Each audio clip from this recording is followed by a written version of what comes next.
እስኪ ይህን በወሲብ ቅንዝርናና ጥማት አእምሮ የጨቀየ እስላም አንድ ያዳምጠነው እንመለስና ወንዶች በእስልምና ጀነት ውስጥ 12500 ሴቶችን ወሲብ እንደሚያደርጉ እንመለከታለን። 72 ሴት ፈልገን ይልሃል። እርምጥምጥ እዚህ ሲል መጠመጣል የሚውለው እዛ ጋር ጀነት ተብሎ ተስፋ ካላደረክ እንደዛ አይነት ነገር ተስፋ ካላደረክ አላህ እንደዛ አይነት ስርዓት ካላዘጋጀ ታዲያ ምኑን ጀነት ሆነ? በጀነት ሴት 72 ጉጥ ያለው እና ጉጥ ያለው ጦት እየተደሰትክበት እያዋልክ አይደል እንዴ? አዎ እሱ ነው። እሱ ይጠብቀናል። በደስታ ነው የምንጠብቀው። አላህ ያ ከሌለ ምን ያደርጋል ታዲያ? ዝም ብለህ የሆነ ጎረምሳ 30 ምናምን ዓመት እያየ መዘመር አይደብርህ? እዚሁም ሆኖ ይደብርሃል እየበላ እየጠጣ ህይወት።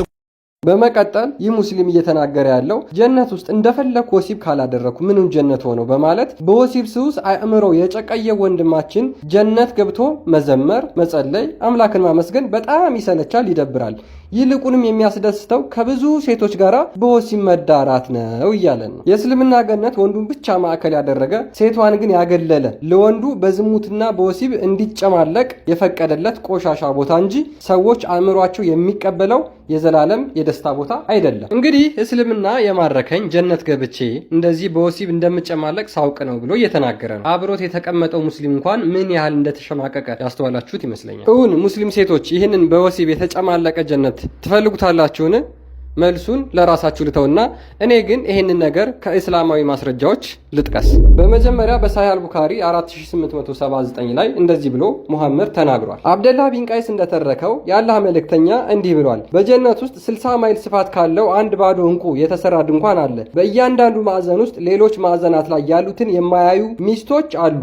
አማኞችም ይጎበኟቸዋል፣ በእነርሱም ላይ ይደሰታሉ ብሎ ተናግሯል። እንግዲህ ከዚህ እንደምንረዳው በጀነት ወንዶቹ ሄደው በየጥጋ ጥጉ እርስ በራሳቸው የማይተያዩ ሴቶችን በወሲብ ወንዶቹ እንደሚደሰቱባቸው ነብያቸው አስተምሯቸዋል። በሌላ ዘገባ ደግሞ ሙሐመድ እነዚህ ሴቶች ስጋቸውን አልፎ አጥንታቸው እንደሚታይ ይናገራል። እንግዲህ ይህ ወንድማችን አጥንት ወሲብ ለማድረግ ነው ገነትን እንደዚህ ተስፋ ያደረገው። በመቀጠል ታዋቂው የሙስሊሞች ሊቅ ጀላሊዲን አልሱዩጢ አዱረል መንሱር በተባለ መጽሐፉ ላይ ቅጽ 1 ገጽ 211 ላይ እንደዚህ ይላል። አልባይሃቂ አልበእስ በተሰኘው መጽሐፍ ላይ ከአብደላ ኢብን አቢ አውፍ እንደዘገቡት የአላህ መልእክተኛ እንዲህ ብለዋል። ከጀነት ሰዎች አንዱ የሆነው ሰው 500 ሁር አላይኖችን 4000 ደናግላንን እና 8000 የቀድሞ ባል የነበራቸውን ሴቶች ያገባል። ከእያንዳንዱም ጋራ በምድር ላይ የኖረውን ያህል ዘመን ይታቀፋቸዋል ብሎ ይናገራል። እንግዲህ እነዚህን ቁጥሮች ብትደምሯቸው 500 ሲደመር 4000 ሲደመር 8000 12500 ሴቶችን ሙስሊሞች በገነት ተስፋ አድርገው ወሲብ እንደሚያደርጓቸው ይናገራሉ። እንዴት 12500 ሴቶችን ወሲብ አድርገው ይጨርሳሉ ብላችሁ ተገርማችሁ ሊሆን ይችላል። ነብዩ ግን እጅግ በጣም ጥበበኛ ስለሆነ መፍትሄ ተናግሯል። በጃሚዓ ተርሚዚ 2536 ላይ ሙሐመድ የተናገረውን እንመልከት። አነስ እንደዘገቡት የአላህ መልእክተኛ እንደዚህ ብለዋል። አማኝ በጀነት ውስጥ ለግብረ ስጋ ግንኙነት የዚህንና የዚያን ያህል ጥንካሬ ይሰጠዋል። እንዲህም ተባሉ፣ የአላህ መልእክተኛ ሆይ ይህን ማድረግ ይቻላልን አሉ። እሳቸውም የ100 ሰው ጥንካሬ ይሰጠዋል ብለው መለሱ። እንግዲህ ሙስሊሞች 12500 ሴቶችን በ100 ሰው የወሲብ ጉልበት ከሴቶች ጋራ እዛ ሄደን ወሲብ እናደርጋለን እንጨማለቃለን ብለው ያምናሉ ሙስሊሞች። ይህ አጋንንታዊ ነው፣ የአጋንንት እምነት ነው። አጋንንት ሰይጣን በወሲብ ሱስ እናንተን አይምሯችሁን አስሮ ገነትን እንደዛ ተስፋ አድርጋችሁ እስልምና ውስጥ እንድትቀመጡ አድርጓቸዋል። በወሲብ ማርኮ አስቀምጧቸዋል። ይህ ወንድማችን እንደተናገረው ከዚህ አጋንንታዊና ጨለማ ሃይማኖት ወጣችሁ ብርሃን ወደ ክርስትና እንድትመጡ በክርስቶስ ኢየሱስ ፍቅር ጥሪ ያቀርብላችኋለሁ። የጅል ነው። ብዙ ምግቦች እዛ ታገኛለህ። የ100 የወንድ ወሲብ ጉልበት ይሰጣል። እሱ አንድ ሚስትህ ማስደሰት ያልቻልክ በገነት የ100 ሴቶች ይሰጣል ተብለህ ተስፋ የተገባልህ ተስፋ ቁረጥ። እንደዛ አይነት ደስታ የለም። አንተ እኮ እችላለሁ እንደዛ ማድረግ። የ100 ወሲብ ጉልበት ይሰጣል። አዎ የ100 ሰው ይሰጠኛል እንዴ? ብሞትና ራሱ አሁን ቢሄድስ? የ100 ሰው ወሲብ ጉልበት የሚሰጠኝ ከሆነማ ሴቶቹንስ አጥንቷ ውስጥ ራሷ እንደዚህ ስታያት መቅኔው ውስጡ ይታያል። ምንድነው ይሄ? ደስታ ነው እንዴ? ምኑ ነው ይሄ? እንትን የሚል በአጥንቷ ውስጥ ያለ መቅኔ ታየዋለህ።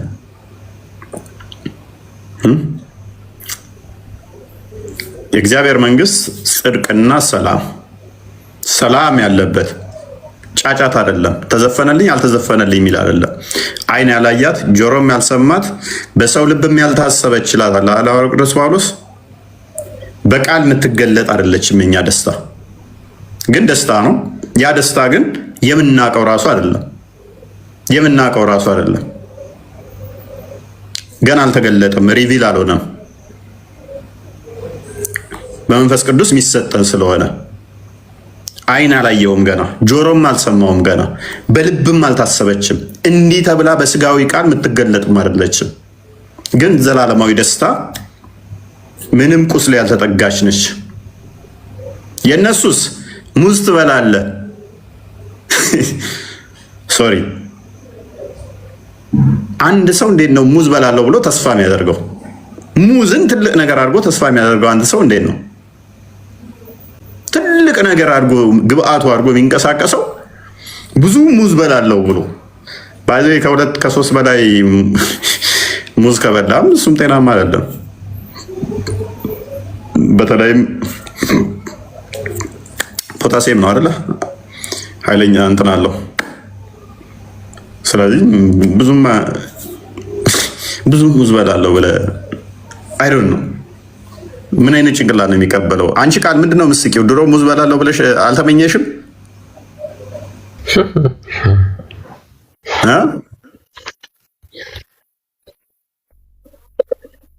እንጂ በወርቅ መብላቱ በጣም ያጓጓኝ ነበር። በሚገርምህ ነገር በወርቅ ሳህን በትልቁ በላለሁ ብለሽ ትመኝ ነበር? እመኝ ነበር፣ ግን አሁን ቀረብኝ። ግን አላዝንም እንኳን የሚቀረ አሁን መብላት ትችያለሽ። አንቺ ጠንከረሽ ስሪ እንጂ በወርቅ ሳህን መብላት ትችያለሽ። ማንም አይከለክልሽ። ክርስትና ውስጥ ነው ያለሽ። በወርቅ ሳህን በምድር መብላታችን በወርቅ ማጓጓትስ አልቀረብሽም? ባይዘ በገነት ዋነኛው ደግሞ ምንድነው እናጓጓቸዋለን ብለው ያስባሉ። በምድር ላይ እዚህ እኛ ወይን እንጠጣለን፣ እነሱ አይጠጡም አይደለ? ኦኬ። በዛ ደግሞ እናንተ ወይን ትጠጣላችሁ፣ ብድር ትመልሳላችሁ፣ እንቁልልጭ ትላላችሁ።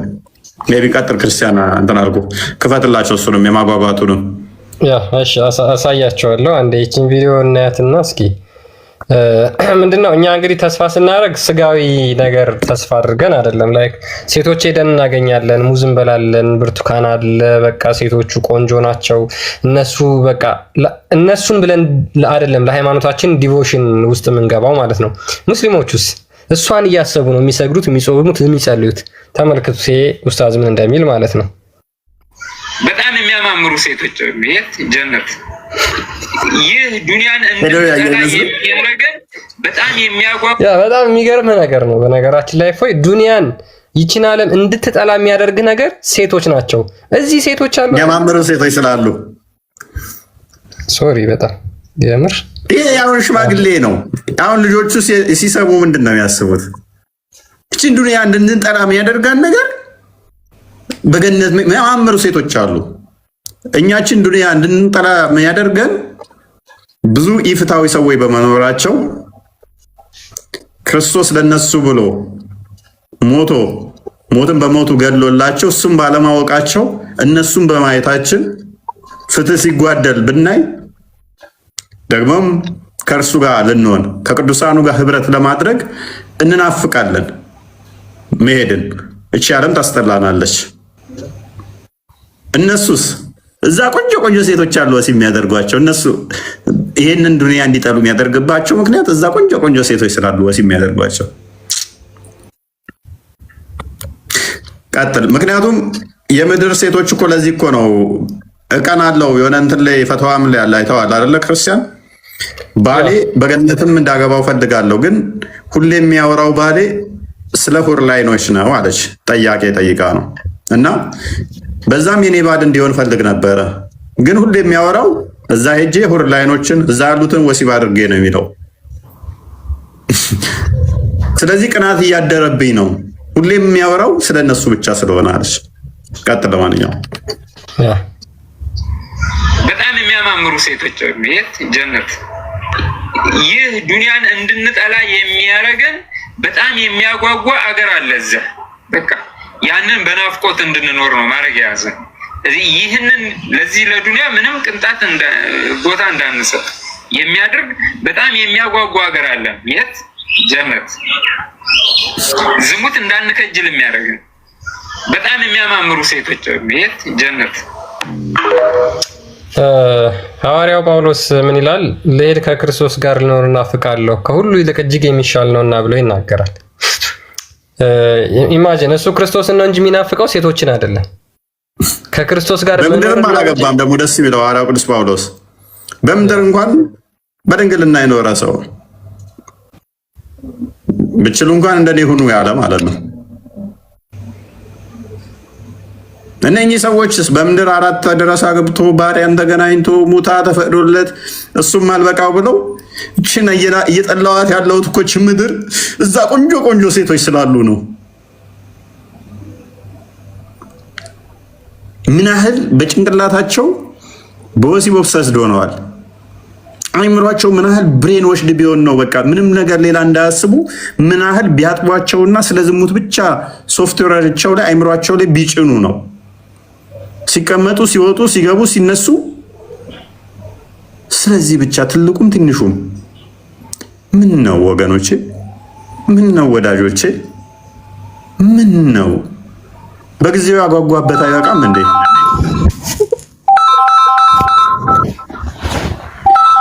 ቀጥል ክርስቲያን።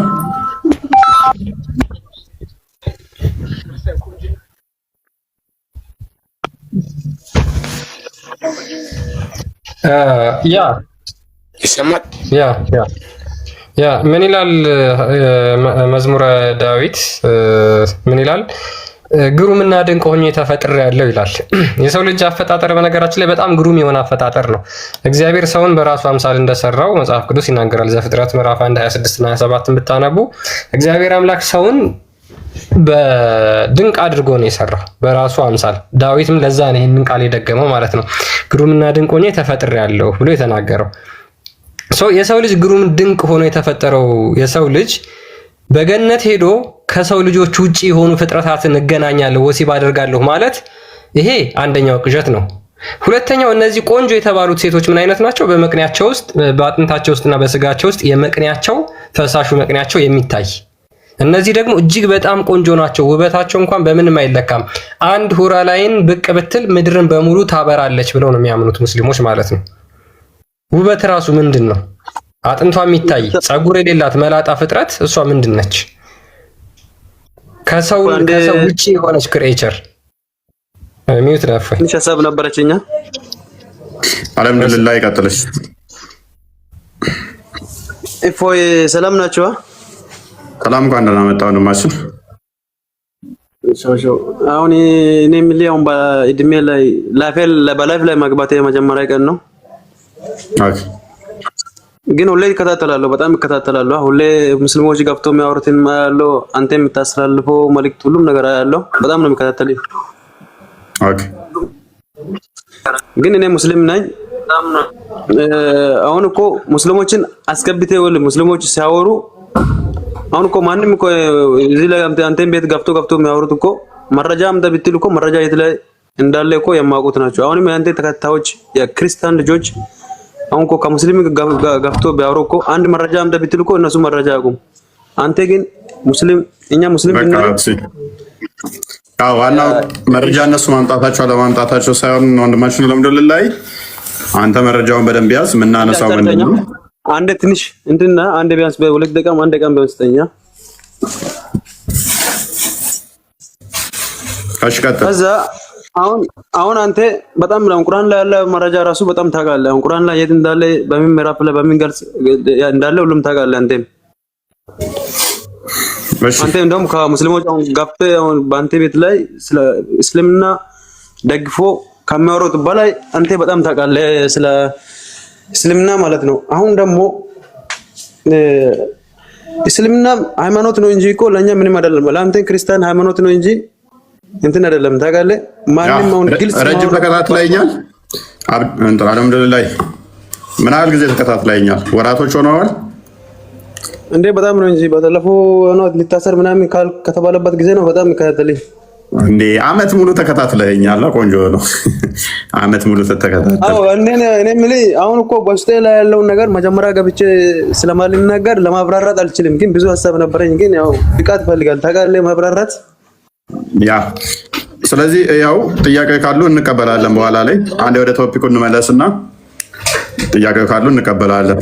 አመት ባይዜ አይ ቲንክ አሁን እዚህ ላይ ማለት ነው። አሁን ይኸውልህ ስለ እስልምና ጨርሶ ሳያውቁ ስለ እስልምና ደግሞ መረጃ የማያውቁትን አስገብተህ አሁን ስለምና ስም እንትን ከሚሆን ልክ እንደ በቃ ያሉ በቃ እንደሱ ብትገናኝ አሁን ላላይ እጅ ያለው እግር ያለው ምን አይነት እግር ነው ሲባል አላይ ሁሉንም ሰው ስለምንትን ስለማያውቅ ለራሱ የሚገባው ያ ሁሉ በመረጃ የሚነግሩት እንዳንተ ምዕራፍ ሁሉም ነገር በመረጃ የሚይዙት እነሱ ናቸው እንጂ አሁን እኮ አንተ ጋር ገብቶ የሚያወሩት ሰው እኮ ራሳቸውም ሰላት ማሰግዱት ናቸው እኮ።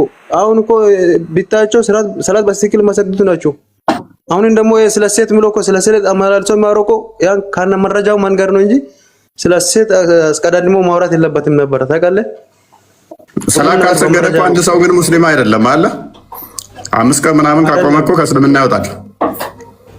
አዎ እሱም ደግሞ አሁን አንተ ጋር ገብቶ የሚያወራው እኮ አውርቷል ለመባል ነው እንጂ ራሱ ሰላም ስለማይሰግድ ራሱ ዝና የሚሰራ ሊሆን ይችላል እኮ። ይሄንን ሰው አስገብተህ አንተም እንትን ባትል በጣም ደስተኛል። አሁን እንደ ተላልቁ እሺ በቃ እናመሰግናለን። አልሐምዱሊላህ ተከታዮችም ለሁሉም ግልጽ እንደሚሆን ቢታለቅ ደስ ይለኛል። አሁን ደግሞ እንደዚህ አንስተ ማንኛውም ሰው ታስገባ ማለት ነው። ስለ እስልምና መረጃ አምጣ ቢታል ምንም አያውቁም። እሺ እናመሰግናለን። አልሐምዱሊላህ እንግዲህ አመት ከሆነ በደንብ ታዝበሃል ማለት ነው። ታዝበ ነው የወደህን የገለጽክልን ዛሬ። አሁንም እኮ እኔ ሙስሊም ነኝ እንጂ አልከታተልም። በቃ ሃይማኖቴ ነው እኮ። አሁን አንተ ክርስቲያኖችም እኮ ሁሉም የሚውሉት እኮ ኃጢአት ላይ ነው፣ ሁሉም የሚውሉት ወንጀል ላይ ነው፣ ግን አንተን ይከታተላሉ። እኛም እንደዚህ ሙስሊም ሃይማኖቴ ነው እንጂ ግን አልከታተልም። እውነቱን መነጋገር ነው። እኔ ያላወቅኩትን እኔ ግን ትከታተለኛለህ። አልሐምዱሊላህ አመት ሆነ ላይፍ ላይ እከታተላለሁ። አዎ ቴንክ ዩ። ግን ያላወቅኩትን ነገር አሁን ክርስትና እንደዚህ ነው ቢል እኮ መረጃ አምጣ ቢትል ከየት መረጃ የሚያመጣበት አቅም የለኝም። ታውቃለህ እንደውም ያንተ ላይ አቅም ራሱ የለኝም። ለዛ እስልምናን ስም አላጠፋም። ከተላልቅ እንደዛ ነው መረጃ ማምጣት ከሚችሉት ጋር እንጂ አሁን ዝም ብሎ ገብቶ እኔ እስላም ነኝ ብሎ እስላምን ወክዬ እናገራለሁ ብሎ መረጃ ደግሞ አምጣ ስትል እፎይ አንድ አመት እንደተከታተለ ሰው የሆነ ጥያቄ ልጠይቀው። ይሄ ልጅ አልሐምዱሊላህ አንድ አመት ተከታትለዋል። ኦኬ ሲያስገባ እፎይ መርጦ ያስገባል። የሚያውቁትን እናውቃለን የሚሉትን ነው የሚያስገባው፣ ወይም ደግሞ የላከለትን በጠቅላላ ያስገባል። ግን እሱን ይቀርና አንድ አመት ስትከታተል እፎይ ያነሳቸው ሐዲሶች ላይ ወይም ያነሳቸው ትምህርቶች ላይ ስህተት አግኝተሃል? አንተ በራስ ጠይቃል? ሄደው ኡስታዞችን እንደዚህ ስህተት አለው ብለውካል? እኔ አልጠየኳችሁም። እፎይ ሲናገር እኮ በቁርአን የሌላ ነገር እኮ አላወራም። እፎይ እኮ ሁሉንም ቁርአኑን በቃ አስተርጉሞ እኮ ሁሉንም ቁርአን ያውቃል እኮ እፎይ። ለዛ ትላልቅ ኡስታዞችን እዚህ ጋር ቢያስገባ እኮ ለዚህ ምክንያት እኮ ይሄ ነው ብሎ እነሱ መረጃ አምጥቶ ለሱ ማሳየት ነው እንጂ አንድ ሰው እኮ በቃ ዝም ብሎ ራሱ ሐሳብ አውርቶ መረጃ ሲያጣ ደግሞ ማውረድ፣ መረጃ ሲያጣ ማሳደብ አይሰራም እኮ። መሰዳደብ እኮ ምንም ዋጋ ጥቅም የለውም። እሺ የሚያነሳው አንዳንድ ሰው እኮ መረጃ አምጣ ስትለው እኮ ይኸውልህ ቁርአን ከፍተህ ታሳየዋለህ። አንተ የምታሳየው ቦታና አንተ የምታንብብለት ቦታ ራሱ አያውቅም። ታውቃለህ ራሱ አያውቅም። የነሱ መልሱና መሳደብ አይደለም። አንተ ከፍተህ ካሳየው ለዚህ የሚሆነው መልስ ቦታውና አንቀጹን ሄዶ ከፍቶ ካነ ምክንያቱ ለአንተ መንገር ነው እንጂ። ስማኝ አንዴ ስማኝ። የነሱን መልስ ተውና እፎይ የሚያነሳቸው ከቁርአንና ከሐዲስ ትክክል ከሆኑ እነሱ ለምንድን ነው አንተ ጠይቀህ መልስ ይዘህ ያልመጣው? አመት ሙሉ ስትከታተለው ከነበረ ጥያቄዎች ያነሳል፣ ከቁርአን ያነሳል፣ ከሐዲስ ያነሳል። እነዛ ነገሮች ትክክል ከሆኑ ጥያቄውን ጠይቃችሁ ለምንድን ነው መልስ የማትቀበሉት እናንተ ከኡስታዞቻችሁ ማለት ነው? ትክክል አይደለም። አልሐምዱሊላህ ይባላል። እኔ አንተ ተማሪ ነኝ፣ አንተ ጋር ነው እንጂ መማረው እሱ ጋር ልማርም ማለት አይደለ? አዎ እኔ እኮ እኔ የምልህ አሁን እዚህ ጋር ገብቶ እፎይን ላስረዳና ስለ እስልምና ላስረዳ አይደለም። አሁን እዚህ ጋር ገብቶ ለእፎይ እስልምና ወክለን እንደዚህ እናደርጋለን ያ ለነሱ ነው። አዎ አልሐምዱሊላህ ያው መልእክቱ እስልምና ነው። ለአንተም ተከታዮችና አሁን ሙስሊም ተከታዮች ራሱ እኮ እዚህ ላይ ብዙ አሉ። ለዚህ ሰው ግልጽ እንደሚሆንለት አንድ ሰው በምርጫ በጣም ትላልቅ ሰዎችን ለኡስታዝ አቡ ሀይደር እንደነሱ ያሉትን አምጥቴ እንዳንተ ያሉት ማለት ነው። አሁን እኮ ያንተን ተከታዮች እዚህ ጋር ብታመጣው እኮ እንዳንተ መረጃ ማምጣት አይችሉም። እሺ አልሐምዱሊላህ አከናጎ ነው ጋር እንዳንተ አፋን ኦሮሞ ደንደሳይ ነው። እኔ አላባ ልጅ ነኝ ታውቃለህ። ኦኬ ኦሮምኛ ነው የሚችለው እያሉ ነው። ተሳስተው ነው ማለት ነው። ጥሪ አድርግለት በቃ ለአቡ ሀይደር ጥሪ አድርግለት በቃ አይሻልም? አዎ እኔ አማርኛ ባለመቻሌ ሳይሆን ትንሽ የማስረዳት እንትን ነው ታውቃለህ። ሁሌ ላይፍ ላይ ገብቼ እንትን ስለማልል አዎ እንጂ የአማርኛ ጉዳይ ችግር ምናምን የለብኝም። አላባ ጥሩ ጓደኛ ነበረኝ። አላባ ላይ በጣም ወደው ጓደኛ አለኝ አላባ እና አላባ እሺ በርታ። እሺ እንትንዱ ሙስሊሞችም ገብተው ያለ መረጃ ገብተው ደግሞ መረጃ ሲያጡም ደግሞ ተሳድቦ ማውጣት አስፈላጊ አይደለም። አንተም ደግሞ እነሱ መረጃ ስላላመጡ ደግሞ እስልምና መንቆሻሻሽ እንትን አይደለም። ትላልቅ ኡስታዞች ከተገናኙና አንድ ቀን እኛም እስኪ በቻልነው አቅም እነሱም ጥሪ እናደርጋለን። አሁን እንደማ ከታች የምትሰሙት ያው ያለ መረጃ ገብታችሁ እዚህ ጋር ደግሞ ያው እሱ መረጃ ሲጠይቃችሁ ስለ እስልምና መረጃ ታችሁ ደግሞ እስልምና የምታሰድቡትም ተረጋጉ ማለት ነው። እሺ ቴንክ ዩ እናመሰግናለን። እንግዲህ ያው አልሐምዱሊላህ ጥሩ መልእክትን ያስተላለፈው። ምላሽ ከሌላችሁ ማስረጃ ከሌላችሁ ዝም በሉ አትሳደቡ ነው እና ትልልቆቹ መጣው ሲመልሱ ብናይ እንረጋጋለን ነው። ኦልሞስት አመት ሆነኝ መከታተል የጀመርኩ ነው ያለው። ብዙ ነገሮችን ታዝቦ ነው ያን የታሰረ የተባለ ሰዓት ጀምሮ ስከታተል ነበር ካለ ረጅም ነው። ኦልሞስት ዘንድሮ አመት ሆነው ማለት ነው። ባይዘይ በዚህ ሳምንት በጣም ብዙ ሰዎች ናቸው ቴክስት እየላኩልኝ ያሉት ካወቁ አመት ሆነኝ የሚሉ ማለት ነው። ከክርስቲያኖችም ሙስሊሞችም አብዛኞቹ በዚህ ሳምንት ኦልሞስት ዛሬ ቀን ስንት ነው? በእኛ ስንት ነው? ለሚቸግት በእኛ 25 ነው እና 15 ነው በእኛ 17 ነው 10 ስንት ነው? በእኛ በፈረንጅ ነው ያለው። ኦኬ በፈረንጅ 25 ኦኬ። ኦልሞስት ከሳምንት በኋላ ነው እኔ ገደል የሚለው አዋጅ የወጣብኝ ከሳምንት በኋላ እንደዛ አካባቢ ነው። ኖ 2 ቀን አለፈው። ትናንትና ነበረ። ኖ ትናንት ሳይሆን ትናንት ወዲያ አካባቢ ላይ አንድ ቪዲዮ ሰራው አመት ሆነው ማለት ነው። ከዛ ከ3 ቀን ከ4 ቀን በኋላ ቪዲዮውን ከሰራሁት ካስታወሳችሁ አይቲ ላይ የውይይት ጥሪ አቡ ሀይደርን አንስቷል። እሱም ጥሪ መወያየት እንችላለን አንቺ ቤት ላይ ምናምን የሚለውን ተተቀበልኩ በኋላ እሱ ቪዲዮ ላይ ነው የጮኸው ካስታወሳችሁ። እሱም ቪዲዮ ከሰራሁት በ3 ቀን ውስጥ ምናምን ውስጥ ነው ኢሚዲየትሊ ገደል ያሉኝ ማለት ነው። አንቺ ቤት ላይ መጥቼ መወያየት እችላለሁ፣ ችግር የለብኝም። እውነትን ማሳወቅ ነው ኡስታዞቹ የሚመጡ ከሆነ ብዬ ስል ኢሚዲየትሊ ለዛ ቪዲዮ ምላሽ ያደረጉት ምንድነው ሲገደል የሚል ነበረ። ቪዲዮውን የሰራሁት በ16 ነው። ዛሬ 18 2 ቀን ነው ማለት ነው። ቪዲዮውን በሰራሁት ማክሲመም ሳምንት ነው የቆየው፣ 7 ቀን ምናምን። ከዛ በኋላ ኢሚዲየትሊ እንትን ሆነ ማለት ነው እና ኦልሞስት አመት ሆነን ማለት ነው። ኤኒዌይስ ግን ወደ ቶፒኩን መለስና የእስልምናው ገነት ብዙ ምግብ ለመብላት፣ ብዙ መጠጥ ለመጠጣት፣ ብዙ ሴቶችን ለማግኘት በየ60 ማይሉ ላይ ሴቶች አሉ። ይሄንን መሰረት ያደረገ ነው የሚለው ላይ እያወራን ነው። ሁሴንና አብዲ እንኳን ደህና መጣችሁ።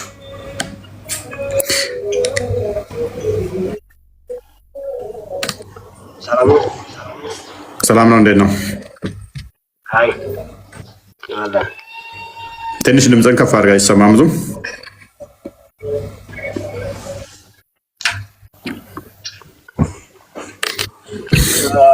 አይመን እሰማለሁ። ፎይ ትሰማለህ? የሆነ ልጅ ልካል? አዎ ልኬልህ ነበር። አዋርታኝ ቲክቶክ ጋር። ኦኬ አልጠመቀችም ገና። አዎ ልማር መምህር አጥቼ ስትለኝ እርሱ ያገናኝሻል ብዬ ነበር እንትን ያልኳት። ኦኬ ለመምህር ልክ እኔም ለሌላ መምህር ልኬያታለሁ። እኔ ጋር ብዙ ልጆች ስላሉ ኦኬ እሺ ቼክ አድርጋ ጨርስና እስኪ አንድ ሀሳብ ነበረችኝ እጠይቅሃለሁ። እሺ ኦኬ አብዲ ምን አልከኝ? በራሱ ጉዳይ የሆነ ሀሳብ ነበረኝ። ቀጥል። እሺ ድምፅን ትንሽ ከፍ አድርገው ነው። አይሰማም አሁን? እሰማለሁ። ቀጥል።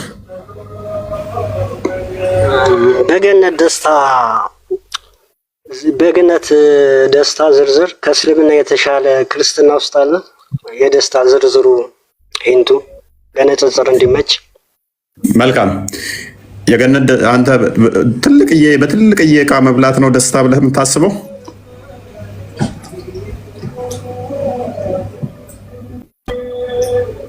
ደስታ ለምሳሌ ከመንፈስም ከስጋም ስለሚዋሃድ 2% ማለት ነው። በትልቅዬ ዕቃ መብላት ደስታ ነው? በትልቅዬ ዕቃ መብላት ደስታ ነው ወይ? አንዴ ክፈተው ክርስቲያን። ደስታ አሁን ስለዚህ እያንዳንዶቹ ጥቅሶቹን እያየናቸው እንሂድ። እሺ በትልቅዬ ዕቃ መብላት ደስታ ነው? መጀመሪያ ተረዳኝ ሀሳቤን እኮ እየተረዳው። አሁን የገነት ጸጋ ውስጥ አንዱ በትልቅዬ ዕቃ መብላት ስለሆነ ያው እስኪ ደስታ ማለት 2 አይነት ነው። ምናልባት ከተግባባ አይ 2 አይነት ሚል የለም። አክቹአሊ እንደዛ አይነት ቴዎሎጂ ይዛችሁ መጣችኋል። ኢኖቬሽን ነው። ኢኖቬሽን ሁሉ ደግሞ ቢዳ ነው። ቢዳ ሁሉ ደግሞ ጥመት ነው። ጥመት ሁሉ ደግሞ የገሃነም ነው። 2-3 አይነት አንድ አይነት ደስታ የሚባል ነገር የለም በእስልምና። እናንተ እንትኖቻችሁ ይዛችሁ የመጣችሁት ነው። ሃይማኖትን ቤት ሳይሆን ሰውኛ መዝሙር ቀንስ። እሺ አንብበው። ይሄን በትልቅዬ ዕቃ መብላት ደስታ ይሰጣል?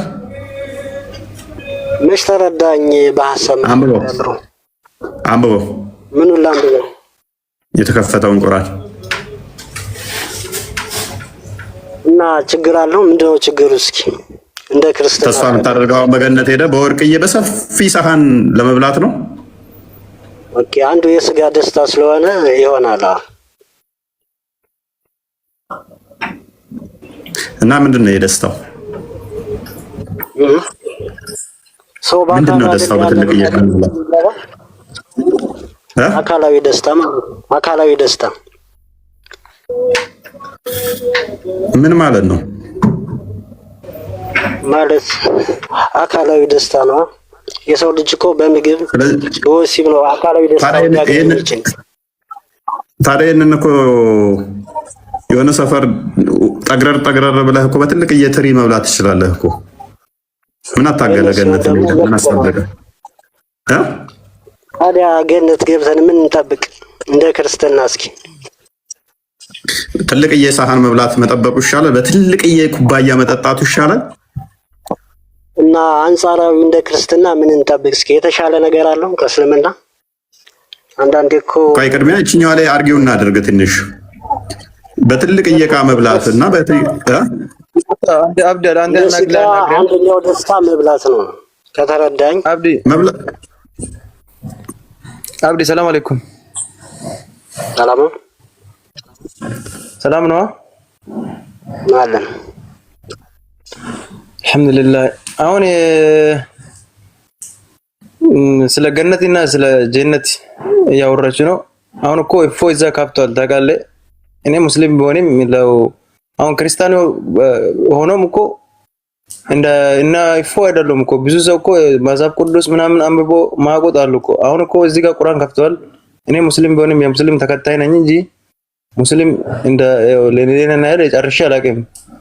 አሁን ያለ አልሐምዱሊላህ እዚህ ጋር በገነት ትልቅ ነገር ማለት ምናምን ካላ ያንን ለአንተ መረጃ ማቅረብ ነው እንጂ ካልቻልክ ደግሞ መጀመሪያ ለማግባት ነው። አሁን እንዳልኩት በተላልቅ ፋዞች ገብቷል። ችግር የለውም። አልሐምዱሊላህ ባንዴ በገነት ይሄንን ያስደስተኛል ብሏል። ምን በትልቅዬ ሳህን መብላት ምንድነው የሚበላው? የተለያዩ ፍራፍሬዎችን ሳይ ሙስሊም 2839 ክፈትልኝ አንዴ። የሚጠጣውስ ደግሞ ምንድነው? በትልቅዬ ኩባያ ምንድነው የምትጠጣው? ወተት ይጠጣል፣ ማር ይጠጣል። እችን ደግሞ ትጠጣለህ። እስቲ ይሄንን አዲስ አንብበህ እስቲ ይሄን አዲስ አንብበህ እስቲ። ለምሳሌ እንደ ክርስትና አዳምና ሔዋን ገነት ውስጥ ፍሬ በልተው መሰለ የተሳሳቱት። ችግር የለውም ቀጥል፣ አንብብ አንብብ። አይ ምናልባት በጣም ብዙ ቆይተህ ነበር አንተ። ምናልባት እኮ አዳም የተሳሳተበት ምግብ በልቶ መሰለኝ። ቀጥል አንብብ ይሄንን። ምን ማንበብ እኮ ትርጉም የለውም ካልተረዳዳ ባሰ። ኦኬ ሚውት አንድና እንደ ይነበብ። እሺ ሉክ ሁሴን ታነባዋለህ? እኔ ላውራ ትንሽ እድሉ ከተሰጠኝ። እችን አዲስ አንብባት እስቲ። ባቡ ማ ፊ ዱንያ ሚን አንሃር አልጀነት።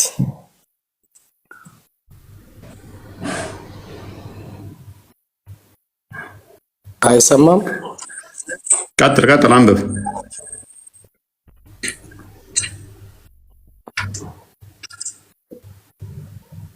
አንብበው ይሄንን ያቀለምኩትን ሁሴን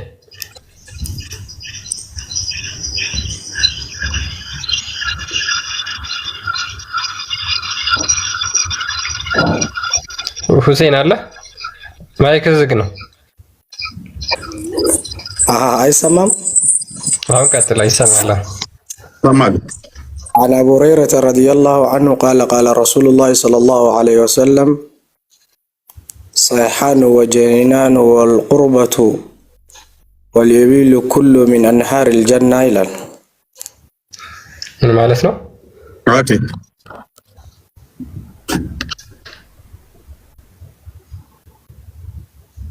ሁሴን ማይክን አትዝጋው። ሁሴን አይሰማም? አሁን ቀጥለው። ትሰማለህ? ትርጓሜው አሁን እዛ ጋር የሚገልጸው ምን መሰለ? የመብያ ሳህኖችና እንትኖቹን ነው የሚገልጸው። እዛ ጀነት ውስጥ የምንጠቀመው ነገሮች አሉ አይደለ? እነሱ ነው የሚገልጸው። ቃል አቡ ሁረይራ ብለህ እዚህ ውስጥ መብያ መጠጫ የሚል አለ። ይሄንኛውን አዲስ ሰን ተርጉም ያልክ ነው።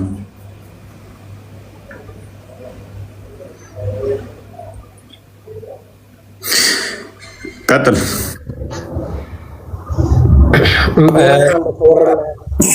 ሄሎ እሺ ቀጥል። وعن أبو هريرة رضي الله عنه قال قال رسول الله صلى الله عليه وسلم كأبو هريرة عند توراه كرسول الله صلى الله عليه وسلم እንዲህ ነው ያሉት ነው የሚለውና እዛች በጀነት ውስጥ የሚያብያ እንትኖች አሉ አይደለ? ሰሃኖቹ ይገልጸው ነው። ሰሃኖች አሉ። ትርጉም አላውቅም በላይ በቃ ትርጉም ካላወቅ እኛም ተርጉምልህ። ትርጉሙን አላወቅከውም።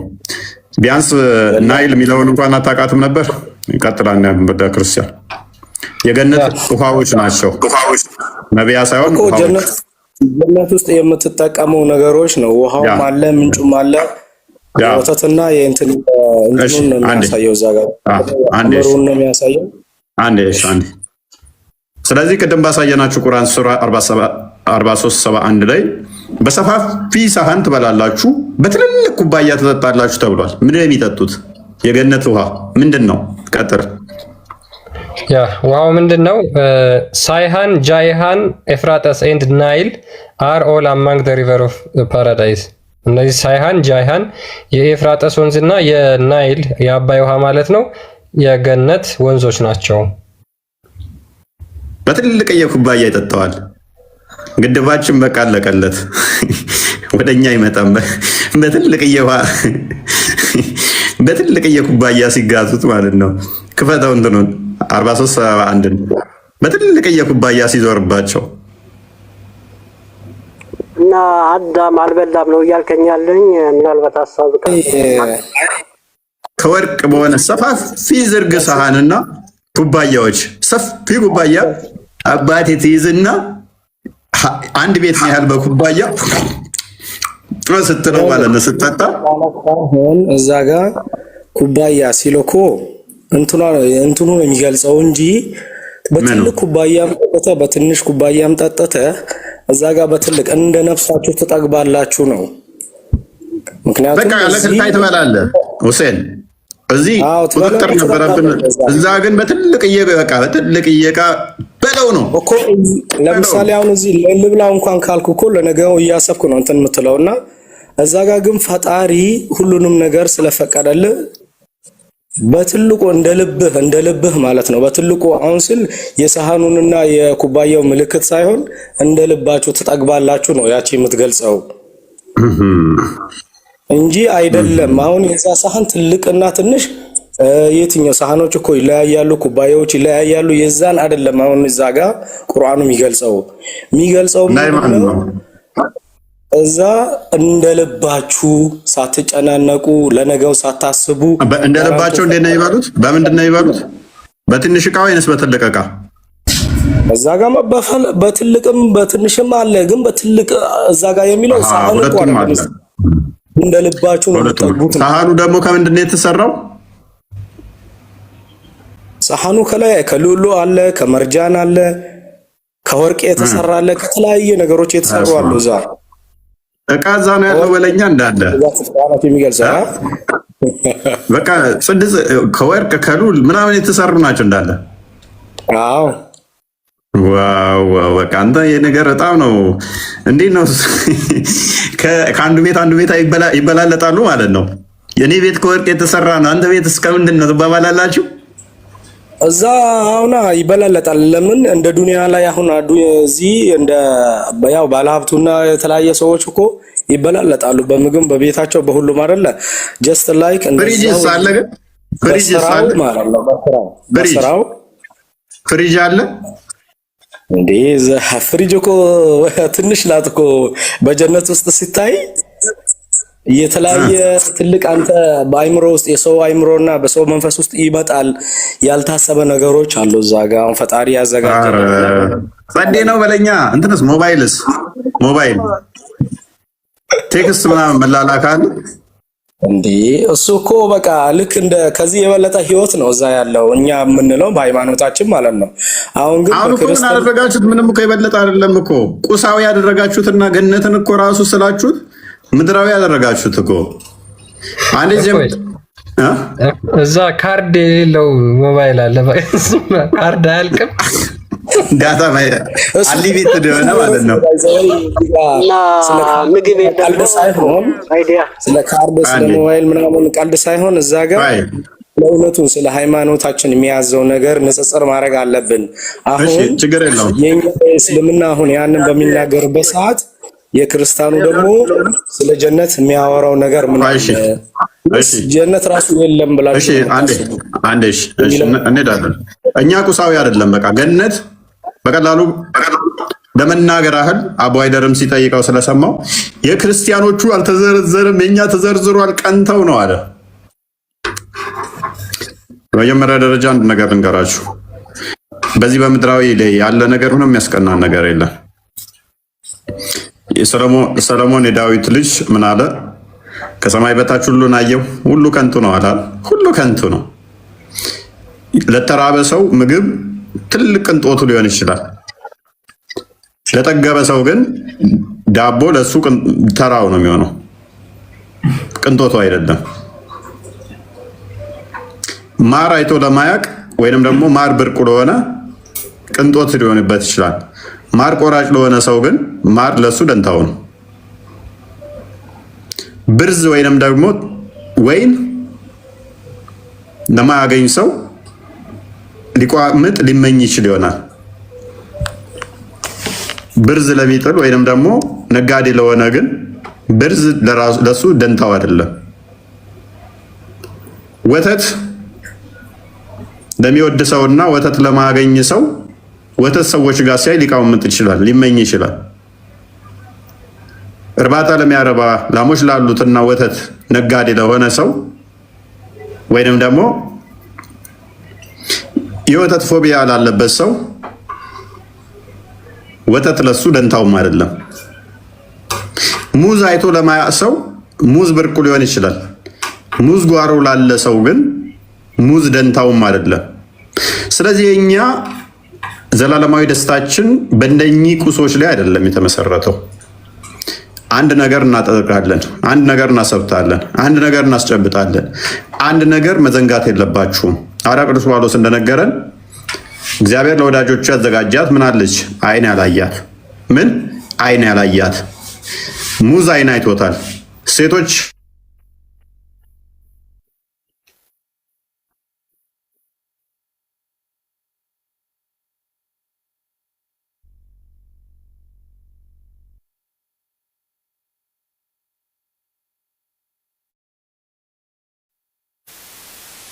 ቋርጭ ነበር ሴቶች ምናምን ብለን አይጠንኩር ያ በትልቅዬ ሳህንም መብላት ሆነ በትልቅዬ ዕቃ መጠጣት ብርቃችን አይደለም፣ ይታወቃል። ስለዚህ ይሄ በሆነበት ሰዓት ላይ ባልታየው ባልታወቀው ነው እኛ የምንመካው ማለት ነው። አይን ያላየው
እና የምድሩን ግን ገልጾታል።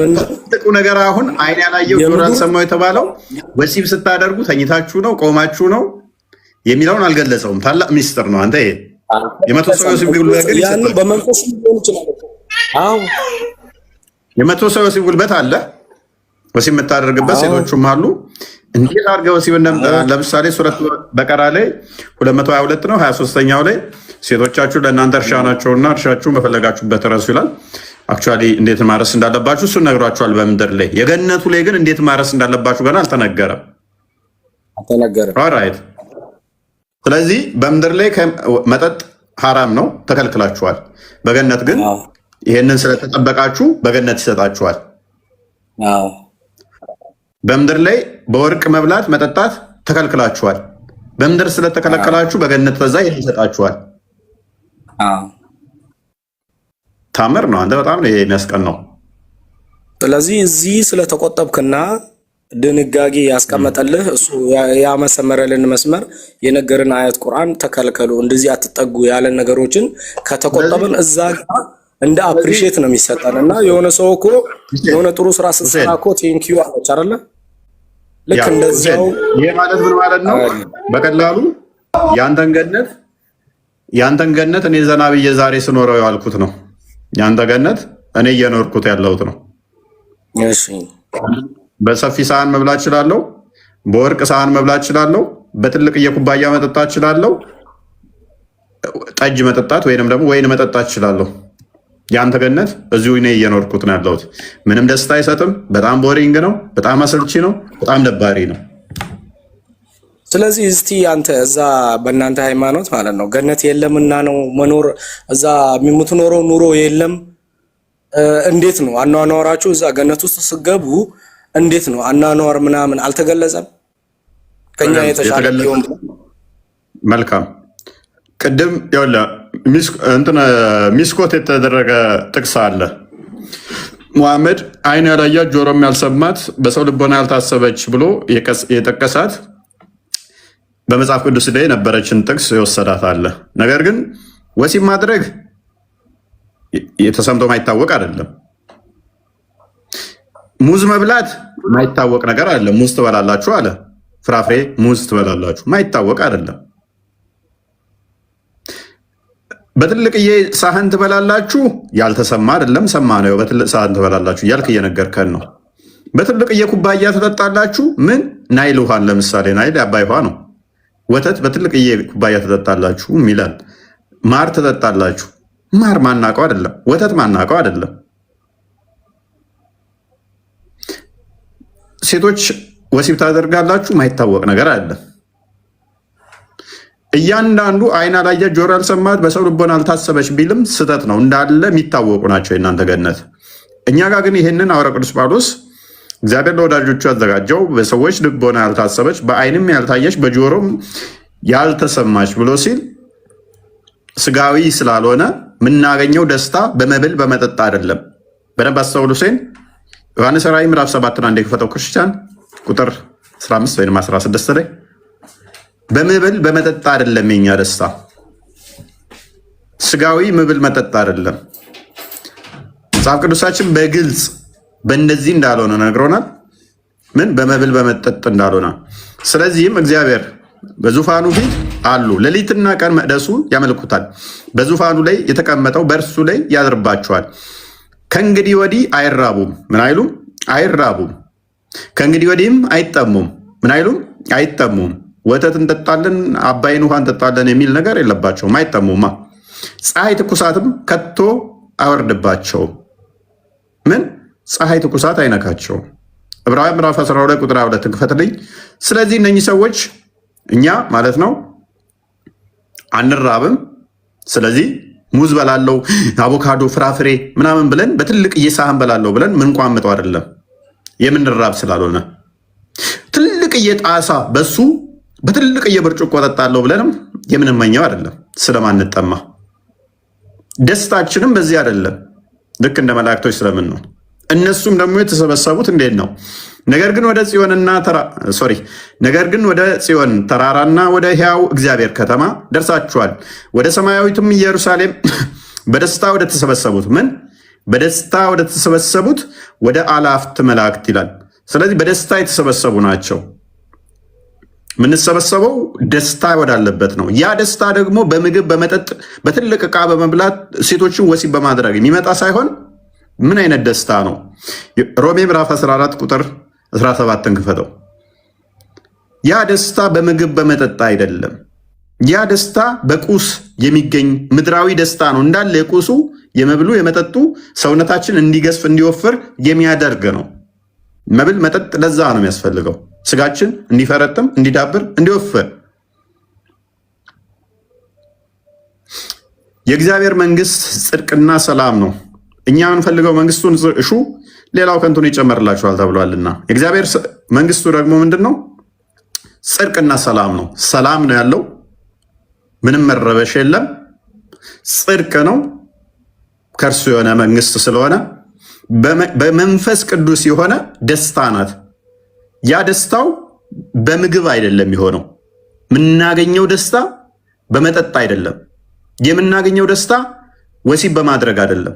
የምናገኘው ደስታ በትልቅ የኩባያ በመጠጣትና በትልቅ የሳህን በመብላት ሳይሆን በመንፈስ ቅዱስ የሆነ ደስታ እንጂ መብልና መጠጥ አይደለችም። መብልና መጠጥ ለምድራዊ ደስታ ነው የሚያገለግለው። ሰውነታችን የግዴታ ሚኔራሎችን ቫይታሚኖችን ስለሚያስፈልገው እነኛም ፕሮሰስ እያደረገ ንጥረ ነገሮቹን ለእድገታችን ሴሎቻችን ለመንተን ለማለት እየተጠቀመ ሌላውን በዌስት ፕሮዳክት ያስወግዳቸዋል። ከሞት በኋላ ግን ያ የለም። መራብ የለም፣ መጠማት የለም። ሴሎቻችን ራሱ ለማደግ ለመዳበር፣ በሽታን ለመከላከል ሰምቲንግ ላይ ጥገኛ አይደሉም። ምክንያቱም መታመም የለምና፣ ምክንያቱም መሞት የለምና፣ ምክንያቱም መድከም የለምና። መድከም፣ መታመም፣ መሞት ከሌለ ሴሎቻችን ለማደግ ገና ስጋዊ ደስታ ምናምን ብለህ ሴሎቻችንን የሚያዳብሩ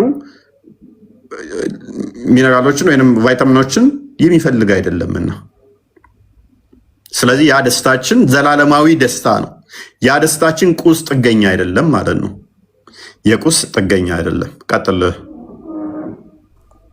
እኔ ልቀጥልና በጣም ጥሩ ነው።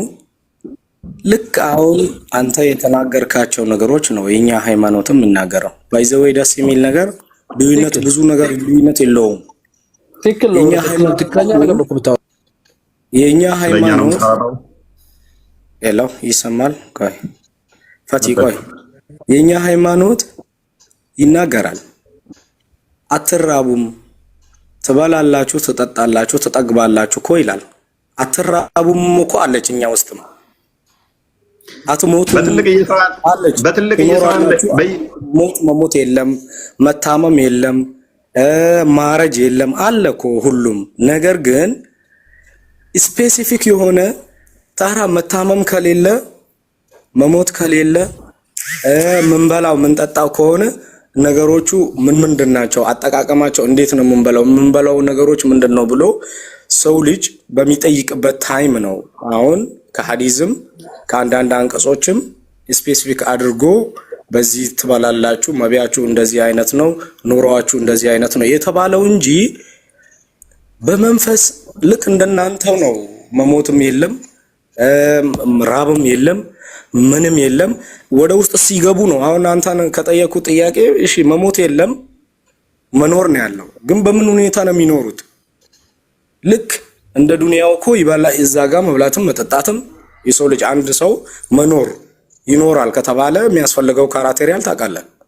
እዛ ጋርም ኑሮ ካለ በእርግጥ እኔ የእናንተን ሃይማኖት ያው በደንብም ስለማላቅ ግልጽ ብታረግልኝ የተሻለ ነው።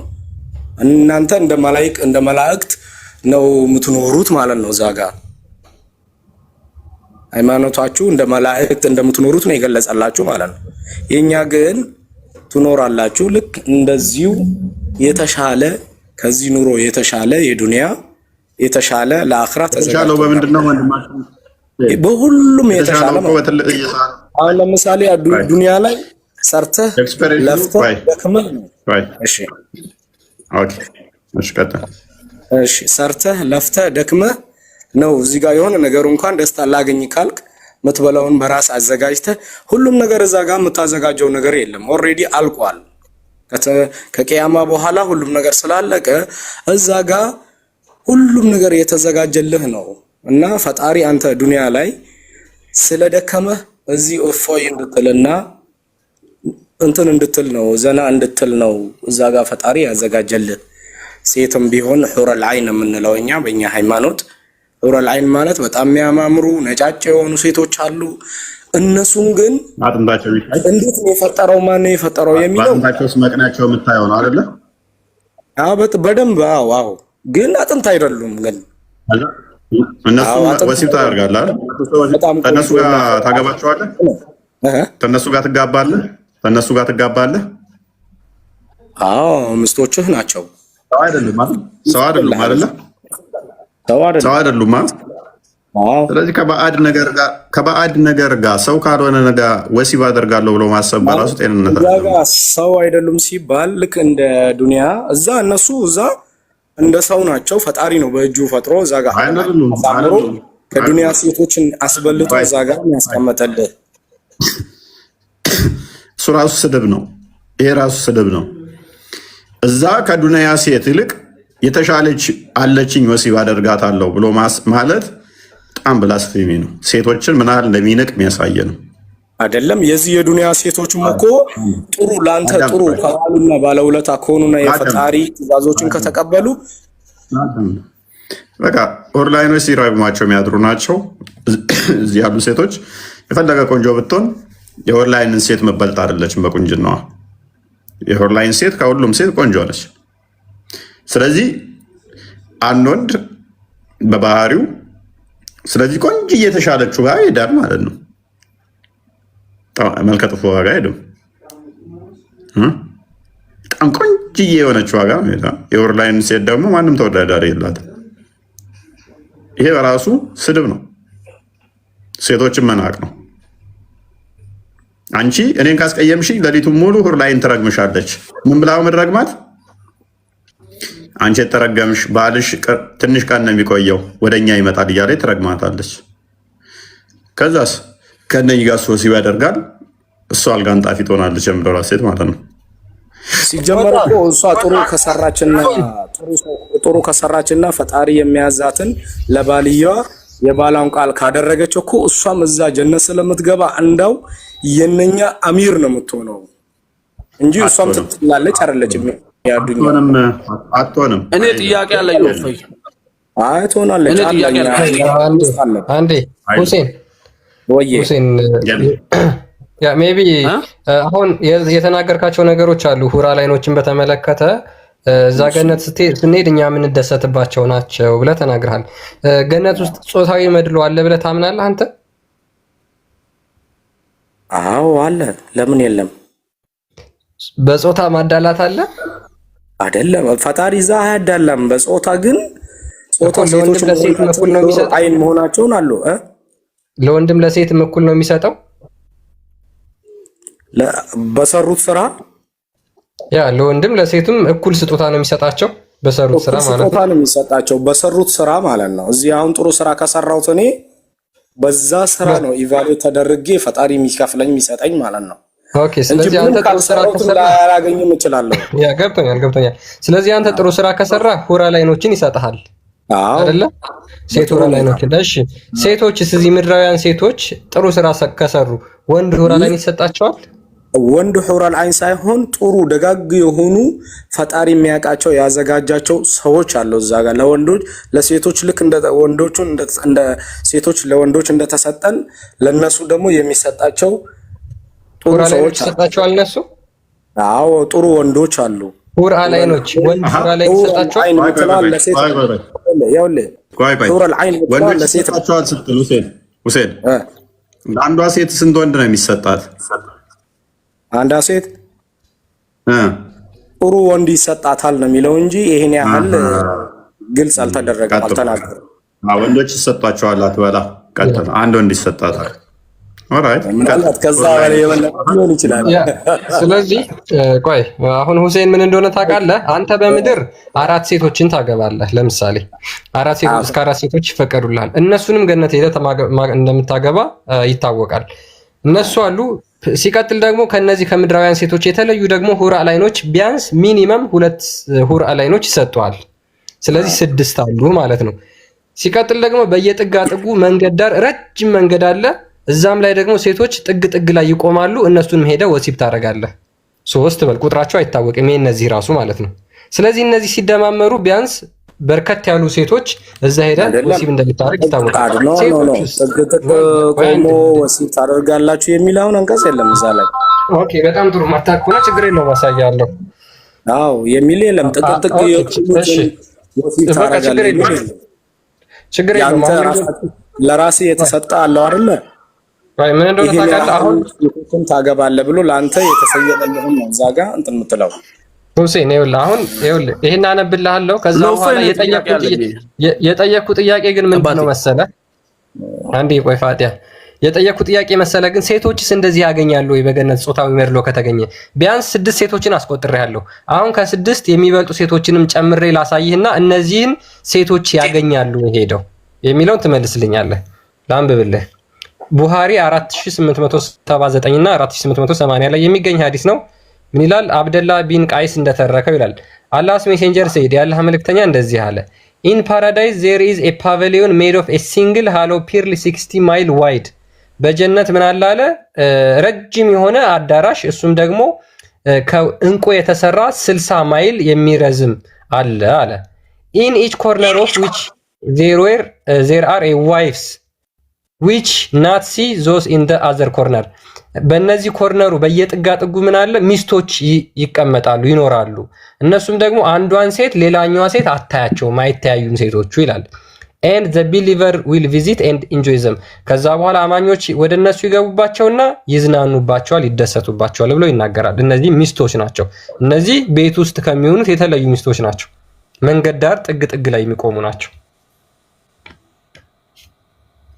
ስለዚህ ሁሴን አሁን ገባኝ።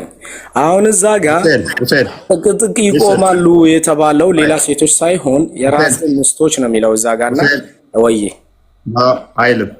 አይልም። በምድር ላይ በየጥጋ ጥጉ በየመንገድ ላይ ኮርነር ላይ የሚቆሙ ሴቶች መገናኘት ይፈቀድላል? አይፈቀድም። በገነት ግን ይፈቀድላል። አዎ ሑረል ዐይኖች ስለሆኑ ለኔ የሰራው ሚስት የሚሰጥቷል ማለት ነው። አልጋህ ጋር የሚሆኑ አሉ፣ በአልጋህ ላይ ተሽመርማሪዎች አሉ። እነኚህ ግን አልጋህ ጋር የሚሆኑ ሳይሆኑ በየጥጋ ጥጉ ማንም የሚገባባቸው ነው። ለአንድ ሰው የተሰጡ አይደሉም። ዶክ አማኝ እየሄደ የሚገባባቸው በየ60 ማይሉ በየጥጋ ጥጉ ይቆማሉ። አማኝ እየሄደ እነሱ ጋር ይገናኛቸዋል። በምድር ላይ ግን ተከልክላል፣ በገነት ግን ተፈቅዶላል። ባይዘው እዚህ ላይ የተከለከለው ነገር ሁላ ከተቆጠብክ እዛ ላይ ይፈቀድልሃል። ታዲያ ምንድን ነው? እኔ እዚህ ኖሬው ባየው እንደዚህ አይነቱን የሚያስጠላ ነገር እኮ ነው። ገነት ውስጥ ይህንን እንዴት ነው ዘላለማዊ በሆነ ሁኔታ ይህንን አገኛለሁ ብዬ ምመኘው? እፎይ ምን እንደው ታውቃለህ? አሁን ቅድም ራሱ የጠየቁት ጥያቄ አለ መመለስ አልፈለግም እንጂ በጣም ቆሻሻና ጸያፊ የሆኑ ነገሮች ለምሳሌ እዚህ ምድር ላይ አሉ። እነሱን ከተከለከልክ ገነት ሄደህ ታገኛለህ ማለት ነው።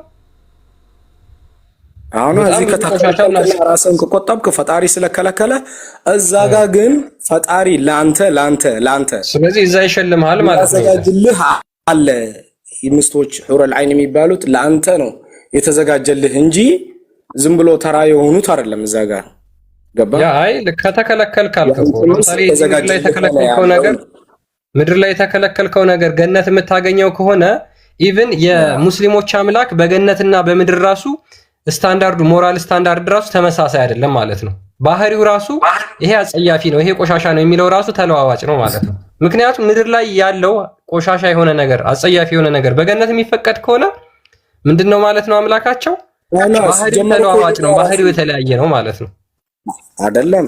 ምክንያቱም ለሌላ ሰው ድል እየሰጣችሁ እቺ ዱንያ እኮ ለሌላ ሰው ድል እየሰጣችሁ ፈቲካተል እኔ አንድ ጥያቄ አለኝ። ፈይ ለምሳሌ ከማስተማር የበለጠ ክብር ይቀድማል። እኔ ቤት መጥቼ ሲገባ ስታከብረኝ ሲያከብር ነው አይደል? ስንከባበር ነው።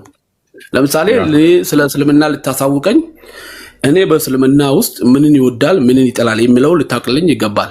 እኔ ኦንላይን አልገባም፣ በብዛት እሰማለሁ። ግን ምን አለ መሰለህ ከአንተ ያህል ጊዜ ሆነ እኔን መከታተል ከጀመርክ? ረጅም ጊዜ አመት ሆኗል። ግን ምን አለ መሰለህ 6 ወር 6 ወር ጥሩ። በ3 ቀን ቢያንስ 2 ታየኛለህ? የበለጠ በጣም አያለሁ፣ ስላንተም አወራለሁ። ግን አንድ ነገር አለ። ባየሁት ቁጥር ግን ተቃጥዬ ውፍቴን አሮ ማለት ነው። በምን በለኝ። ለምሳሌ እኔ የምወደውን ነቢይ ከራሴ በላይ ነፍሴን ለሚሰጠው ነቢይ አንተ አስጠያፊ ንግግር፣ የማይሆን ንግግር እየተናገርክ እየሰደብክ እኔ እንዴት ላከብርህ፣ እንዴት ለወድህ፣ እንዴት ትምህርትን ሊቀበል ይችላሉ? ቅድሚያ ምን አለ መሰለህ የኔ ቤት ስትመጣ ቤተሰብ ልጆቼን እናቴን ልታከብር ይገባል። ከዛ ስለ ቤቴ ልታስተምረኝ ከፈለክ ስታከብረኝ ነው ከኔ ጋር የምንማማረው። አድበል ለምሳሌ እዚህ ውስጥ ያለ ሙስሊም እንዳለ ከሚያውቀው ነገር ማሳወቅ ግዴታ አለበት። ከማያውቀው ነገር ግን እዚህ ለቁጭ ብሎ መዘባረቁ በፈጣሪ ዘንድም በእኔ ሃይማኖት ያስጠይቋል። ምክንያቱም ይሄ ሰው ተማሪ ነው፣ ማስተማር አይችልም። አንዳንዴ ያላወቅናቸው ነገሮች ሲገለጹ በእኛ ሳይድ ስድብ ሊመስሉ ይችላሉ። አይደለም። ምን አለ መሰለኝ ፋይ አሁን ብዙ አስጠያፊ ነገር ትናገራለህ ነብይ መሐመድን ሰለላሁ ዐለይሂ ወሰለም። እኔ ለምሳሌ አሁን ብዙ ጊዜ ባየሁት ቁጥር ለምሳሌ አንድ ነገር ልንገርህ፣ የእናንተ ነብይ እንደዚህ የሚያደርግ ነው እንደዚህ ስትለኝ ለምሳሌ እኔ እውነቱን ነው የምልህ። እኔ በዚህ ምድር ላይ ያ ነገር አሁን ተጽፎ ከተገኘ ያንን እነሱ ካልነገሩህ እኔ እንዲህ ያደርጋል ብዬ መናገር ስድብ ይሆናል? እንዴት? ለምሳሌ ተጽፎ የተገኘ እያነበብኩት ነው እያየሁት ነው። ለምሳሌ አንተ እኔ እንዴት ቁርአን ውስጥ አስጠያፊ ነገር ነብዩ መሐመድ ሰለላሁ ዐለይሂ ወሰለም እንዴት አስጠያፊ ነገር ይጻፋል ስለሳቸው? አንድ ነገር ስለ ክብር አንድ ነገር ልንገርህ። ለምሳሌ አንድ ነገር እንስማማ፣ በቃ እንስማማ፣ ክርክር እንዳናደርገው። እሺ። በጣም ከ6 ወር በላይ በደንብ ተከታተልከኝ። እሺ። በጣም በቃ ከሚያናድድ ለምሳሌ እኔ የተናገርኩት የሌለ ነገር የመሰለ ምን አለ? አሁን ምንድነው አሁን ምን አለ መሰለህ፣ አንዳንዴ በጣም የምትወደውን ነገር ስታስብ ስሜታዊ ትሆናለህ። የምትወደው ነገር እኔ እውነት ነው በነገሬ ቢያገኝ ብገልህ እኔ ደስ ይለኛል። እውነት ነው። ቤተሰቤ ልጄን እናቴም ማለት ነው 1000 ጊዜ ቢሞቱብኝ እኔ አንተን አግኝቼው ነገር አድርጌ ከዚህ አስጠያፊ ስለምወደው ነብይ ከሚሰማ ህይወቴን መስዋዕት ቢያደርግ እውነት ነው የምልህ እኔ ቢያገኝ በጣም ደስ ይለኛል። አሁን ስለ ጽድቁ አይደለም ምን አለ መሰለህ አክብርልኝ፣ እኔ ነብዬ አይደለም ውደድልኝ። ተስማማው እኮ ቆይ አንድ ነገር ደግሞ እሺ ቆይ ተስማማው አንድ አዳምጠኛ እኔ ተስማማው። አሁን አንተ ባልከው መሰረት እንድገለኝ ድረስ ያደረገህና በጣም ያበሳጨህ ግን እስቲል በ3 ቀን ውስጥ 2 ቀን ትከታተለኛለህ ወይ ስልህ ከዛም በላይ አልከኝ። ሁል ቀን ትከታተለኛለህ ማለት ነው። እስቲል ብትናደድብኝም ግን እየተከታተልከኝ ነው። ይህንን ባይል ኖሮ ወይንም ደግሞ ይህንን ዋሽቶብናል የምትለው ነገር አለ ወይ? ምክንያቱም የተጻፈ ካልኩኝ እየጠላኸኝ ያለኸው አንተ በተሳሳተ መንገድ ነው። የተጻፈውን እኔ ካልኩኝ አንተ እየጠላኸኝ ያለኸው በተሳሳተ መንገድ ነው። እውነትም ደግሞ ያን ነገር መረጃ የሌለውን እያልኩ ከሆነ ደግሞ አንተ ትክክል ነህ፣ እኔ ስህተተኛ ነኝ ማለት ነው። ስለዚህ ለኦዲየንሱ ግልጽ ለማድረግ ያህል ለምሳሌ እንዲህ ትል ነበረ በነቢያችን ላይ እንዲህ ትላለህ፣ ይሄ ደግሞ ስድብ ነው የለም የምትለው ነገር አለ። ያለውን ከሆነ ግን እኔ ያለውም ጥፋተኛው ሀዲሶችን የሰበሰቡት ያንን ያስተላለፉት ነብዩ ተናግሯል ያሉት ይሆናል ማለት ነው። የምታውቀው አለ በ6 ወር ውስጥ ስለ ነብያችሁ ዋሽተሃል ወይም ደግሞ የሌለ ነገር ተሳድበኸዋል፣ የሌለ ነገር ብለሃል መጽሐፍ ላይ የምትለው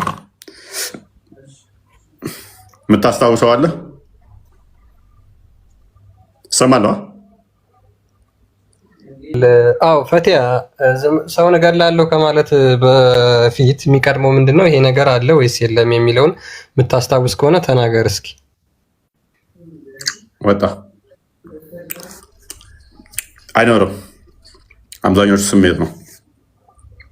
እሺ እፎይ፣ እኔ እንግዲህ አላስተናገዳችሁኝም፣ ስጠብቃችሁ ነበረ። እስካሁን አላስተናገዳችሁ። ቀጥል። እሺ ቀጥል። ጥያቄ ነበረኝ ብያችሁ ነው ያቋረጣችሁኝ።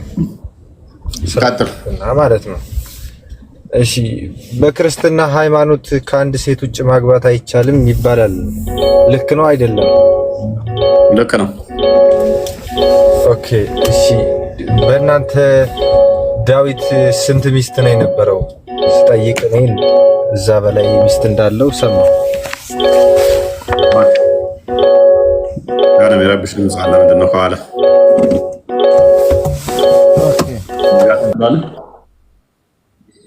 ኦኬ ያ አሁን ግለሰቦች ያደረጉትና ሙስጠፋ ግለሰቦች ያደረጉትና አስተምሮን እንለይ።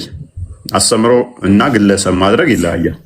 አንድ ሙስሊም ሌባ ቢኖር ለምሳሌ እዛ ጋር ኢብራሂም የሚባል ሌባን እያነሳውኝ ሙስሊሞች ሌባ ናቸው ብል ኦፌንድ እንደሚያደርግህ አይ ነው ያበሳጫል ማለት ነው።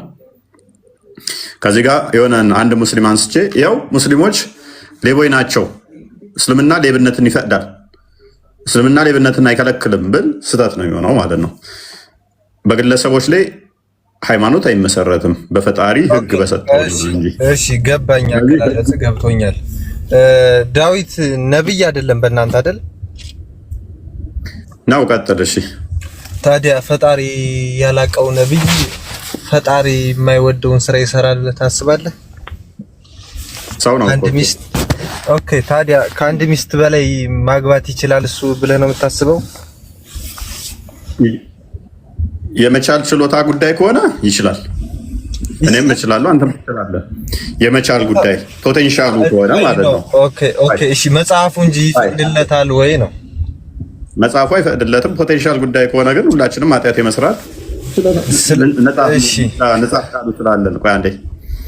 ስለዚህ ያ ማለት ግን ነጻ ፈቃዳችንን ተጠቅመን እንደዚህ ያደረግን ማለት ነቢይ ስለሆነ እኮ እግዚአብሔር ነጻ ፈቃዱን አይከለክለውም። በእኛ ምን አለ መሰለ እናንተ ጋር እንዲያስተምሩ አለ። ነቢያቶች ከኃጢአት የተጠበቁ ናቸው። ከትልልቅ ኃጢአት የሚባል ነገር አለ። እስቲል ግን አያስኬድም፣ እሱ አያስኬድም። ምክንያቱም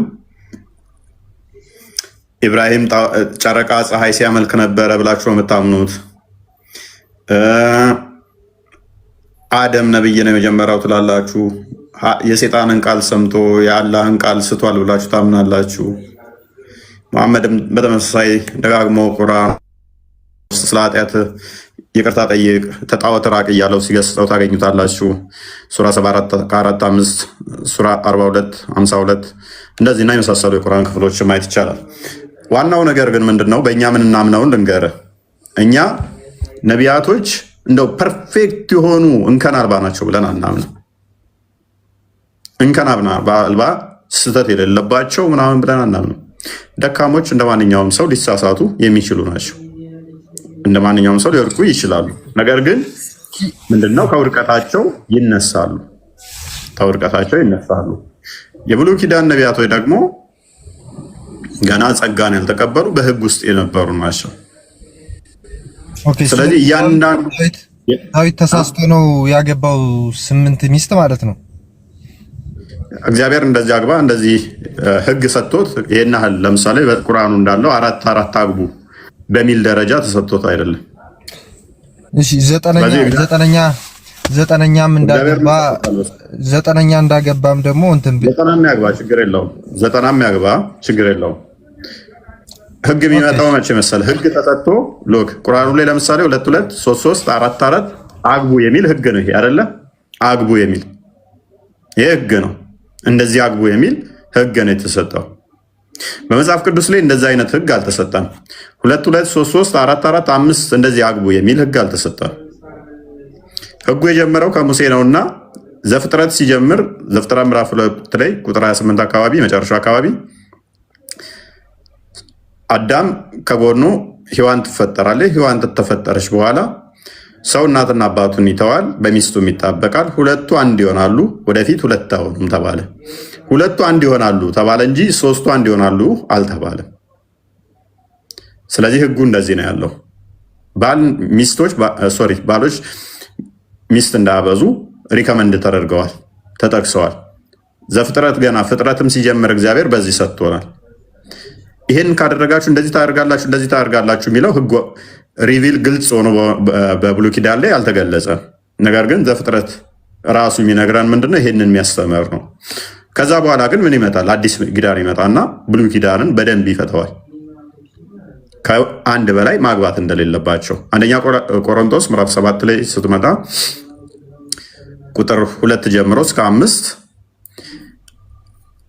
ባሎች ወንዶች ለራሳቸው ሚስት እንዲኖራቸው፣ ሚስቶች ሳይሆን ሚስት እንዲኖራቸው፣ ሚስትም ለራሷ ባል እንዲኖራት ብሎ ደነገገው መጽሐፍ ቅዱስ ማለት ነው። ሎክ ባል ለራሱ ሚስት ይኖረው አለ። ሚስቶች ይኖራው አላለም። ሚስት ይኖራል። ሚስትም ለራሷ ባል ይኖራት አለ። ሚስት በገዛ ስጋዋ ላይ ስልጣን የላትም አለ። ስልጣን የባሏ ነው አለ። ስለዚህ ሚስትህ በስጋዋ ላይ አንዳች ስልጣን የላትም። እሷ ስልጣኑ ያንተ ነው። ስለዚህ ሚስትህን የምትቆጣጠራት ስልጣኑ ያንተ ከሆነ በሚስትህ ላይ ሚስትህ ሄዳ ከሌላ ወንድ ጋር እንድትተኛ አትፈቅድላትም። ለምን? ስልጣኑ ያንተ ነው። የእሷ ስጋ ያንተ ሆኗል። በቃ ሁለቱ አንድ ይሆናሉ ስለተባለ። ስለዚህ ሌላ ቦታ ሄጄ ልተኛ ብትል ሌላ ቦታ ሄጄ ልተኛ ብትል እሺ ብለህ አትፈቅድም አንተ። ምክንያቱም የእሷ አካል ያንተ አካል ስለሆነ ማለት ነው። በተመሳሳይ ደግሞ አንተ ያንተ አካል ላይ ስልጣን የለህም፣ መፍቶ የለህም። ስልጣንህ የማን ሆኗል? የሚስትህ ሆኗል። ሌላ ሴት ጋር ሄጄ ልተኛ ብትል እሷ እሺ አትልህም። መፍቀድ መግዛት የምችለው እሷ ብቻ ነች በአንተ ስጋ ላይ። ምን አገባሽና በራሴ ብልት ላይ በራሴ ስጋ ላይ እንደፈለግ ሆናለሁ ብትል አትችልም። ሁለቱ አንድ ሆነዋልና በአንተ ስጋ ላይ ስልጣን ያላት እሷ ነች። ከዛ በኋላስ ሁለቱ ደግሞ በአልጋ እንዳይለዩ ቁጥር 5 ላይ ደነግገዋል። በአልጋ ማይለዩ ከሆነ ሁለቱም አይለያዩ ከሆነ በአልጋ እንዳይለያዩ ከተባለ እሷ በራሷ ላይ ስልጣን የላትም፣ ስልጣን የባሏ ነው። እሱ በራሱ ላይ ስልጣን የለውም፣ ስልጣን የሷ ነው ከተባለ አልጋ ይለያዩ ከተባለ እንዴት ሆኖ ነው ሌላ ሊያገባስ የሚችለው? ግልጽ የሆነ ህግ ነው ይሄ። ቀጥለዋል። ስለዚህ አሁን እስቲ እኔ የምጠይቀህ ጥያቄ አለና ለምሳሌ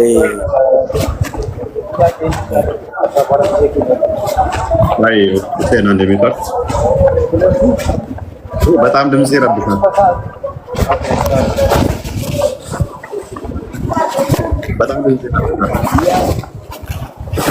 ሙስጠፋ እንዴ ምትርክ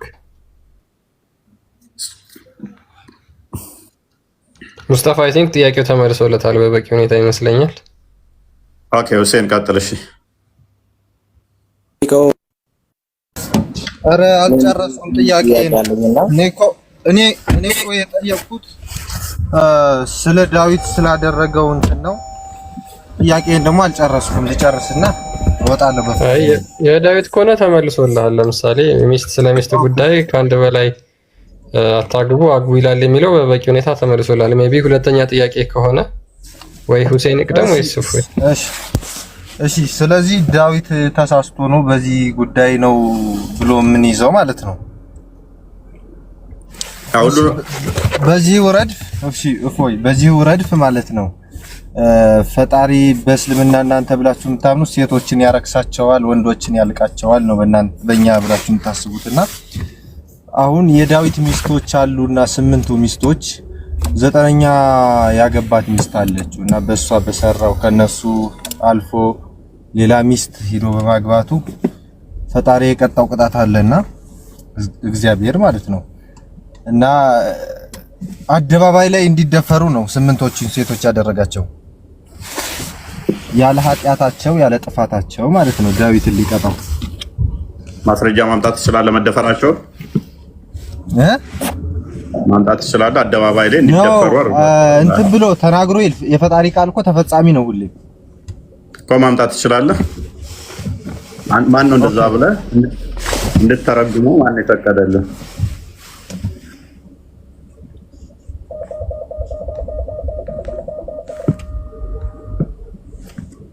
ሶሪ እየረዳሁ ስለሆነ ማውጣት ስለማልችል ነው። ማስረጃው አለኝ። ጥቀሰው። አደባባይ ላይ ተደፍረዋል ያልከው። እሺ አይ ነው። እሺ ካላሉ ካልሆነ አልሆነም የማለት መብት አለ አንተ። ይሄን ካላለ እግዚአብሔር አይ ተደፍረዋል ስላልክ እንደዛ ብሎ ይፈታልም ካለ ተደፍረዋል ያልከው ማስረጃው ነው። አስረዳ። እኔ እኮ ጥያቄ ለመጠየቅ ለመማር ነው የገባሁት አይደል? በስነ ስርዓት እንደዚህ የሚባል እንትን ሰምቻለሁ። በስነ ስርዓት እንትን ያልኩት ነው እና ካልሆነ አይደለም እንድትለይ ነው የምፈልገው። የሌለ ነገር ላይ ለምን ምላሽ ተጣለ? የለም ጀመር የለም እንደዚህ የሚል ጭራሽ የለም። እሺ ይሄን እንዝጋ። ስምንት የዳዊት ሚስቶች 8ቱ በአደባባይ ላይ ተደፍረዋል ብለሃል። አንደቃ ስለማ ያደረቀው አንተ ስለሆነ እሺ ልውጣ። እሺ ኦኬ ይሄን ጥያቄ የለም ብለኛል። እሺ የለም ብዬ ልተውና አንድ የመጨረሻ ጥያቄ አለኝና ልውጣ። በቤተ መቅደስ ውስጥ ዲቃላ የሆነ ሰው እስከ 10 ቤቱ መግባት አይችልም፣ የተቀጠቀጠ ምናምን የሚል አለ እዛ ደግሞ። ስለዚህ እንዴት ነው ማብራሪያ የምትሰጠው? ስለዚህ ልትነግረኝ ትችላለህ? ኦኬ ትርፍ እንትን ያለው መግባት አይችልም፣ ትርፍ ሰውነት ያለው የተቀጠቀጠ እንደዚህ ይላል መጽሐፍ ቅዱስ። ብቻ አሳሰበ እንደ ሙሳ ተቀጥቅጧል እንደ አንተ አረ እኔ ቢሄድ አያስገቡኝም ብላ ያሰብከው ነገር አለ ነው? የፈጣሪ ፍጡር እኮ የተቀጠቀጡም ያለው እኮ የፈጣሪ ፍጡር እኮ ነው። አይ ፈጣሪማ ኖርማል ፈጠረህ እኮ አንተ ብልትህን ከቀጠቀጥከው እሱ ደግሞ አደጋ ፈጣሪ የወሰነብኝ አደጋ ሊሆን ይችላል። ሊመጣ አደጋ ጉዳይ አይደለም። ብልቱን የሚቀጠቀጥ ነው ይላል። ብልቱን የቀጠቀጠ እኮ የሰለበ የቆረጠ አሳስበዋል። እሺ ነው ኦኬ። ስለዚህ መግለጫ ስጠኝ እኮ ነው ያልኩ። እሺ እኔስ በዛው ግን እንድታስብበት አንድ ጥያቄ ልጠይቅህ። ዲቃላ ገነት አይገባም የሚለው ነው የሚከፋው ወይንስ ማምለኪያ ቦታ ወይ እንትኑ ላይ አያገልግል የሚለው ነው የሚከፋው? አይግባ የሚለው ነው የሚከፋው? ቆይ አንዴ። ፕላስ ደግሞ ዲቃላን አትታዘዝ የሚለው ነው የሚከፋው? ሁለቱን በአስባቸው። እነኚህ አንተ ጋር ያሉ አስተምሮት ናቸው። በእስልምና ዲቃላ ገነት አይገባም። ኤኒዌይስ ወደ ዋናው ጥያቄ ስመለስ ዘዳግም ምዕራፍ 23 ላይ እና ዘሌዋውያን ምዕራፍ 21 ቁጥር 17 ላይ ያሉት ጋር ተያያዥ ጥያቄዎች ናቸው ያነሳው። የዳዊትን ቅድም ያነሳው እንደዛ የሚል ነገር ስለሌለ ነው ያለፉት። ሁለተኛ ሳሙኤል ምዕራፍ 12 ላይ የሚገኘው እንደዛ አይልም። አደባባይ ላይ 8ቱን አስደፈረ የሚል የለው። ለዛ ነው። ነገር ግን ዳዊት በድብቅ የኦሪዮንን ሚስት ነጥቆ ነበረ። ዳዊት የኦሪዮንን ሚስት በድብቅ ማንም ሳያይ በስውር ያንን ወንጀል ሰርቶ ነበረ። ኦሪዮንን ገሎ ማለት ነው። ያንን ወንጀል በስውር ነው ያደረገው። ሰው አያየኝም ብሎ ተደብቆ ያንን ቢያደርግም እግዚአብሔር ግን ማየት ያያልና ተመልካች ነውና ናታንን በአደባባይ ልኮ አዋረደው ማለት ነው ዳዊትን። ስለዚህ ያ ዳዊት ጋር የመጣው መዓት መከራ በአደባባይ በሰው ፊት እንዲዋረድ ሆኖበታል። ከዛ ፍርድ ጋር በተያያዘ ነው። በፀሐይ ፊት የሚለው ያንን መሰረት አድርጎ የሚመጣ ነው። ወደዚህኛው ጥያቄ ስንመለስ ግን ዘዳግም ምዕራፍ 23 ላይ ብልቱ የተቀጠቀጠ ወይንም የተቆረጠ ወደ እግዚአብሔር ጉባኤ አይግባ የሚለው እግዚአብሔር ጉባኤ አንድም ቅዱሳኑ የሚሰበሰቡበት እሱንም ይመለከታል። እንደገና ደግሞ ኮቨነንት ውስጥ ያሉት እስራኤል ቃል ኪዳን ህዝቦቹ እነሱንም ይመለከታል። እንደገና ደግሞ አመራር ላይ ያሉትም ደግሞ የጦር መሪዎች ምናምንም እነኝም የእግዚአብሔር ጉባኤ ተብለው ይጠራሉ። ታዲያ ወደ እግዚአብሔር ጉባኤ ብልቱ የተቀጠቀጠ ለምንድን ነው አይግባ የተባለው ቢባል አይ ቲንክ በእንትኑ በውትድርና አጠራር ስሙን በረሳውም ቼክ አድርገው ሙስጠፋ ይመስለኛል ስምህ ወታደር ለመሆን እንኳን ብትሄድ ቼክ ትደረጋለህ። ብልት ቼክ ይደረጋል። ጤነኛ ነህ አይደለህም ተብለህ ውትድርና እንኳን ዝም ብለው አያስገቡም። ብልት እነኚህ ቀላል እንትናቸው ሊንፋቸው በቀላሉ ኢንተርናል እንትናቸውን ወደ ውጭ ሊያሳዩ የሚችሉ ሲነኩ ኢንተርናሊ ችግር አለባቸው የለባቸው የሚለውን በዛ በኩል ስለሚታወቅ ቼክ ይደረጋል ተነክተህ ማለት ነው። ምክንያቱም ሸክም ተሸክመ እንደ ልብህ እንደዚህ አጎንብሰህ ሾልከህ ምን ብለህ እንደ ልብህ መንቀሳቀስ መቻል ስላለብህ ማለት ነው። እግርህ እንደ ልብህ ተበለቃቅቶ እንትን መስራት ስላለብህ በውትድርናውም እንኳን ብናስበው ውጪዝ በዛ እስራኤል የእግዚአብሔር ቃል እንትኑ ጉባኤው የተባለ ውስጥ የውትድርናውን ነው ብለን ብንወስድም ብልቱ ከተቆረጠ ወይንም ደግሞ ከተቀጠቀጠ እንደ ልቡ መተጣጠፍ አይችልም። ብልቱ ላይ ችግር ካለበት እንደ ልቡ ወደ ጦር ሜዳ ብልቱ ፍሌክሲብል ሆኖ አያንቀሳቅሰውም ማለት ነው። እነኛ ሰዎች ግን ምንድናቸው? ራሳቸውን የሚቀጠቅጡ ናቸው። ብልታቸውን የሚሰልቡ ናቸው። ብልታቸውን የሚቀጠቅጡ የሚሰልቡ ናቸው። እግዚአብሔር ዘፍጥረት ምዕራፍ 3 ላይ ዘፍጥረት ምዕራፍ 1 ላይ ብዙ ተባዙ ምድርን ሙሉ ብሎ እግዚአብሔር አዳምና ሔዋንም ፈጠረ። ብዙ ተባዙ ምድርን ሙሉት ሲል እነኚዎቹ ግን ራሳቸውን ለማን ይሰዋሉ? ለጣዖት ይሰዋሉ። ለቤልፌጎር የሚሰዉ ናቸው። ዘዳግም ምዕራፍ 12 ላይ ያስጠነቀቃቸው ቁጥር 30 አካባቢ ያስጠነቀቃቸው ናቸው። ዘዳግም ምዕራፍ 17 ላይም በተመሳሳይ እንደዚህ አይነት የሚያደርጉት ኢቭን በብሉይ ኪዳን ሞት የሚያስፈርድባቸውን ልጆቻቸውን ለጣዖት ይሰዋሉ፣ ብልታቸውን ይቀጠቅጣሉ። ለማን? ለጣዖት። እግዚአብሔር ብዙ ተባዙ ስላላቸው በተቃራኒው እነሱ ግን ምን ያደርጋሉ? የመባዣቸውን አውት ኦፍ ሲስተም ለማድረግ ብልታቸውን ይቆርጡታል። እንደገና ደግሞ የዘር ፍሬያቸውን ይቀጠቅጡታል። ይሄ ጸያፍ ነው በእግዚአብሔር ዘንድ። ስለዚህ ለእግዚአብሔርና ለጣዖት ሁለቴ መሰዋት በተመሳሳይ መሰዋት አትችልም። እዚህ ጋር ለጣዖት ትሰዋለህ፣ እዚህ ጋር ደግሞ እግዚአብሔር ጋር መተህ ልታገለግልም አትችልም። ብልትህን እዚህ ጋር ለጣዖት እግዚአብሔር ብዙ ተባዙ ሲል አንተ ደግሞ እዚህኛው ጋር ጣዖቱ ለእሱ ብልትህን ቀጥቅጠህ እዚህኛው ጋር መምጣት አትችልም። ክልክል ነው። ነገር ግን ኃጢአት የሌለባቸው ከሆኑ ውጪዝ በአደጋ ምክንያት አንተ ካልከው እንደሆነ ጀንደረባ የሆኑት ብልታቸው የተቆረጠው አበሜኔልክን ማስታወስ ይቻላል። አበሜኔልክ በብሉይ ኪዳን የነበረ የተከበረ በጣም ታዋቂም የንጉስ ጀንደረባ ነበር። እንደገናም ደግሞ ትንቢተ ኢሳይያስ ምዕራፍ 56 ላይ ይህንን ታሪክ እናገኛለን። ጀንደረባ በቤቴና በቅጥሬ ውስጥ ጀንደረባ እኔ የተጠላሁ ነኝ፣ ደረቅ ነኝ፣ ልጅ የለኝም አይበል፣ በቅጥሬና በቤቴ ውስጥ ታላቅ ስም ሰጠዋለሁና ይላል እግዚአብሔር።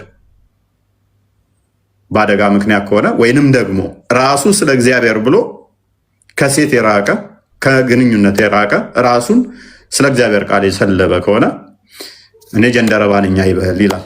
ይህንን ሐዋርያት ሥራ ምዕራፍ 8 ላይ ኢትዮጵያውን ጀንደረባ ማስታወስ ይቻላል። እንዲሁም ደግሞ ማቴዎስ ወንጌል ምዕራፍ 19 ላይ ይመስለኛል ራሳቸውን ስለ እግዚአብሔር ቃል የሰለቡ አሉ። በተፈጥሮም ሲወለዱ ገና ጀንደረባው ነው የተወለዱ አሉ ብሎ ክርስቶስ ነግሮናል። እነኚህ ለተመረጡ ለተሰጣቸው ነው። ይሄ አለማግባት ይሻላልን ምናምን ብለው ቻሌንጅ ሲያደርጉ ራሳቸውን ስለ እግዚአብሔር ቃል ጀንደረባ ያደረጉ አሉ። በተፈጥሮም ጀንደረባ ሆነው የተወለዱ አሉ ብሎ በማቴዎስ ወንጌል ላይ ምዕራፍ 19 ከቁጥር 5 አካባቢ ጀምሮ ይሄ ለተወሰኑት የተሰጠ ብቻ እንደሆነ መጽሐፍ ቅዱስ ይናገራል ማለት ነው። ስለዚህ በአደጋ ምክንያት እንደዚህ ከሆነ አስጠይቃቸው። ነገር ግን ራሳቸውን ለጣዖት የሚሰዉ ከእግዚአብሔር ሕግ ጣሱ ናቸውና እነሱ ይጠየቃሉ፣ ያስጠይቃቸዋል። ይሄ በእናንተም የሚቻል ነገር አይደለም። ባይዘ ሙስጠፋ በእናንተም ብልት አይደለም ታቶ ምንድነው የሚባለው? ንቅሳት የሚነቅሱ ሴቶችም የሚነቀሱ ጋነም ይገባሉ ነው ያለው ነብይ። ስለዚህ በቀላሉ ቁርአን ላይ ደግሞ ምን ሚላለ?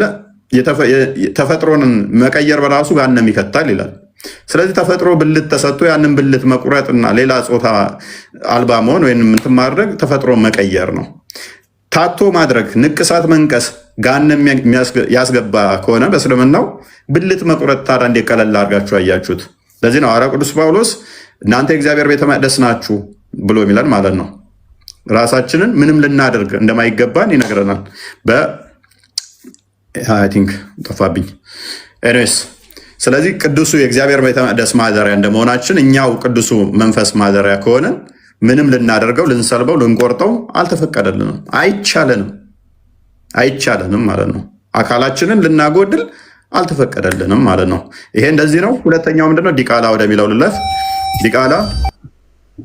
ዲቃላ ወደ እግዚአብሔር ጉባኤ አይግባ የሚለው እዛው ዘዳግም ምዕራፍ 23 ላይ ቁጥር 2 ጀምሮ ዲቃላ ወደ እግዚአብሔር ጉባኤ አይግባ እስከ 10 ትውልድ የሚል አለ። እነኛ እነማን ናቸው? ዲቃላ የተባለው ከእስራኤል ውጭ የተወለዱ ወይንም ደግሞ ከኮቨነንት ውጭ ያሉ ናቸው። ቅድም እንዳልኳችሁ ኮቨነንት ውስጥ ያሉት እስራኤሎች ከግብፅ ሲወጡ ከባርነት ሲወጡ ባርነት በነበሩበት ሰዓት ላይ ግብፃውያን ወንድ ወንድ ሲወልዱ እስራኤሎች ፈርዖናውያን ይገሉባቸው ነበር። ምክንያቱም እስራኤሎች ወንድ ብዙ ከወለዱ ጦርነት ከፍተው ማርከው እኛን ያስገዙናል ብለው ስለሚፈሩ ግብጾች የእስራኤላውያን የሚወለዱ ወንዶችን ይረግጧቸዋል፣ ይገሏቸው ነበረ። በእስልምናውም ስላለ ታውቀዋለህ ብዬ አስባለሁ። ሙሴ እንዴት እንደተረፈ ተጥሎ በሳጥን ውስጥ ውሃ ውስጥ ምናምን ነገር ታሪኩ ስላለ ማለት ነው። ስለዚህ እግዚአብሔር ለአብርሃም ዘፍጥረት ምዕራፍ 12 ላይ ቁጥር 3 ጀምሮ በዘር አሕዛብ ይባረካሉ ስላለ ቃል ኪዳኑን ጠብቆ ከእስራኤል ነፃ ሲያወጣ ከግብፅ ሲያወጣቸው ሉክ ከግብፅ ሲያወጣቸው አንድ ስርዓት ሰጥቷቸዋል።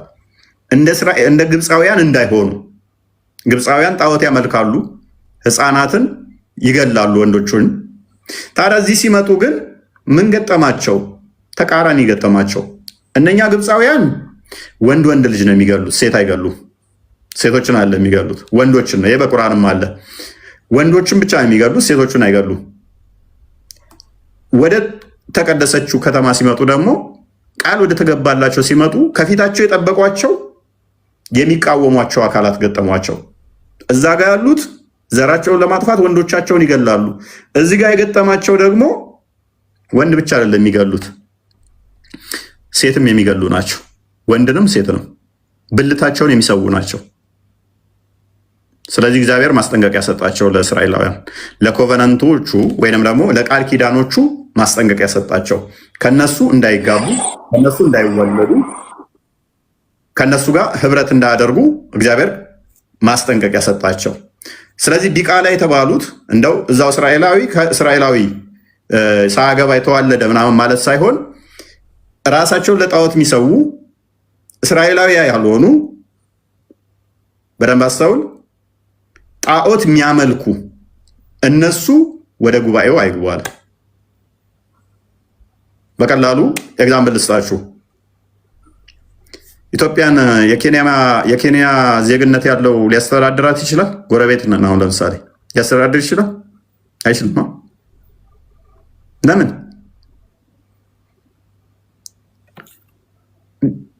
ጭራሽ የለበትም። እዛ ህብረት ውስጥ ስለሌለ ማለት ነው። ስለዚህ ወደ እንትኑ መግባት ይችላል፣ ስርዓቱን ጠብቆ ዘፍጥረት ምዕራፍ 17 ላይ እንዳለው በቤትና በእንትን ውስጥ ያለው ይገረዝ እንደተባለው ወደ እነኚህ ኮቨነንት ውስጥ መግባት ይችላል በግርዘት። ነገር ግን ከውጭ ያለው እንደ ዲቃላ ነው የሚቆጠረው። እነኚህ በኮቨነንት ውስጥ ያሉት ወይም ቃል ኪዳኖቹ የእግዚአብሔር ልጅ ይባላሉ፣ ልጆች ናቸው። እነኛ ግን ደሆል ዲቃላ ነው የሚባሉት። ጣዖት የሚያመልኩት ዲቃላ ይባላሉ። ምክንያቱም ዘዳግም ምዕራፍ 14 ቁጥር 1 ላይ እንዲሁም ደግሞ ትንቢተ ኢሳይያስ ምዕራፍ 63 16 ላይ በግልጽ መጽሐፍ ቅዱስ ምን ስለሚል እናንተ አምላካችሁ እግዚአብሔር ልጆች ናችሁ ስለተባሉ እነሱ ልጆች ናቸው። ልጅ ያልሆነ ደግሞ ምንድን ነው? ዲቃላ ነው። እነኛ ዲቃላ ናቸው። እዛው ላይ እየተቃወሟችሁ ወደዚህ ስገቡ እየተቃወሟችሁ ነው። እንጀራና ውሃ ምዘው አልተቀበሏችሁም። ስለዚህ ወደ ማህበሩ እንዳይገቡ ተናገረ። ይሄ ትክክል ነው፣ ምንም ችግር ያለበት አይደለም።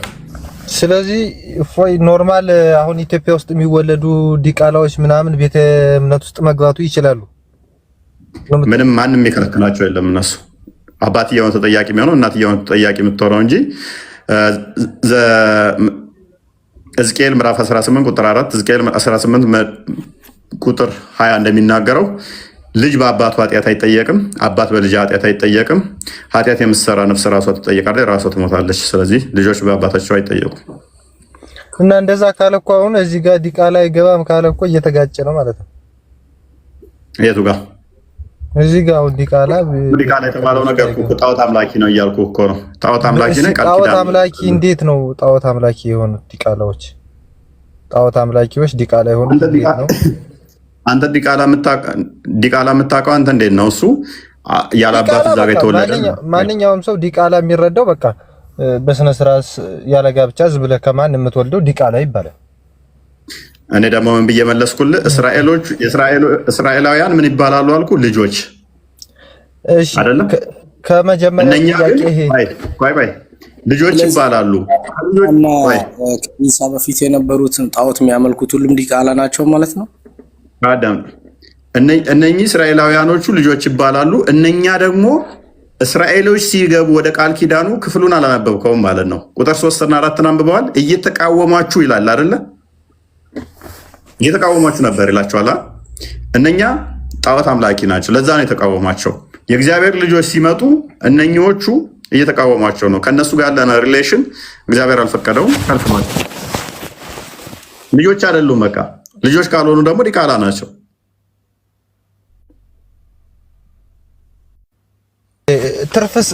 ትርፍ ሰውነት ያለበት አሁን ትርፍ ሰውነት ያለበት ሚል የለውም። ትርፍ ምንድን ነው የሚለው? እሺ ቀጥል፣ መልስልኝ። ወይ ትርፍ ሰውነት ሳይሆን እሱ ከአካል ጉድለት ጋር ምናምን የተያዘ ከሆነ እንደዛ ነው። ትርፍ ሰውነቱ ላይ ትርፍ ሰውነት ያለ ያ ምን አለ መሰለህ፣ በብሉይ ኪዳን ላይ ኃጢአት ሲሰሩ እግዚአብሔር ኢሚዲየትሊ ይቀጣቸው ነበር፣ ብዛት ማለት ነው። አንዳንዴ እንደዚህ አይነት ነገር ይወጣባቸዋል። ገባ? ለምሳሌ በለምጽ ሊመታቸው ይችላል። ብቻ እስራኤሎች ምን ያስባሉ መሰለ፣ እንደዚህ አይነት ነገሮችን የኃጢአት ምልክት አድርገው ነው የሚቆጥሯቸው። የኃጢአት ምልክት አድርገው ይቆጥሯቸዋል። ልክ እስራኤሎችን ዘዳግም ምዕራፍ 6 ይመስለኛል ባልሳሳት ከግብፅ ሲያወጣቸው ቃል ኪዳን ገብቶላቸዋል። እነሱ ቃል ኪዳኑን ሊጠብቁ ሌላ ላያመልኩ፣ እሱ ደግሞ በህመምም በተለያየ ነገር በቸነፈር ላይመታቸው።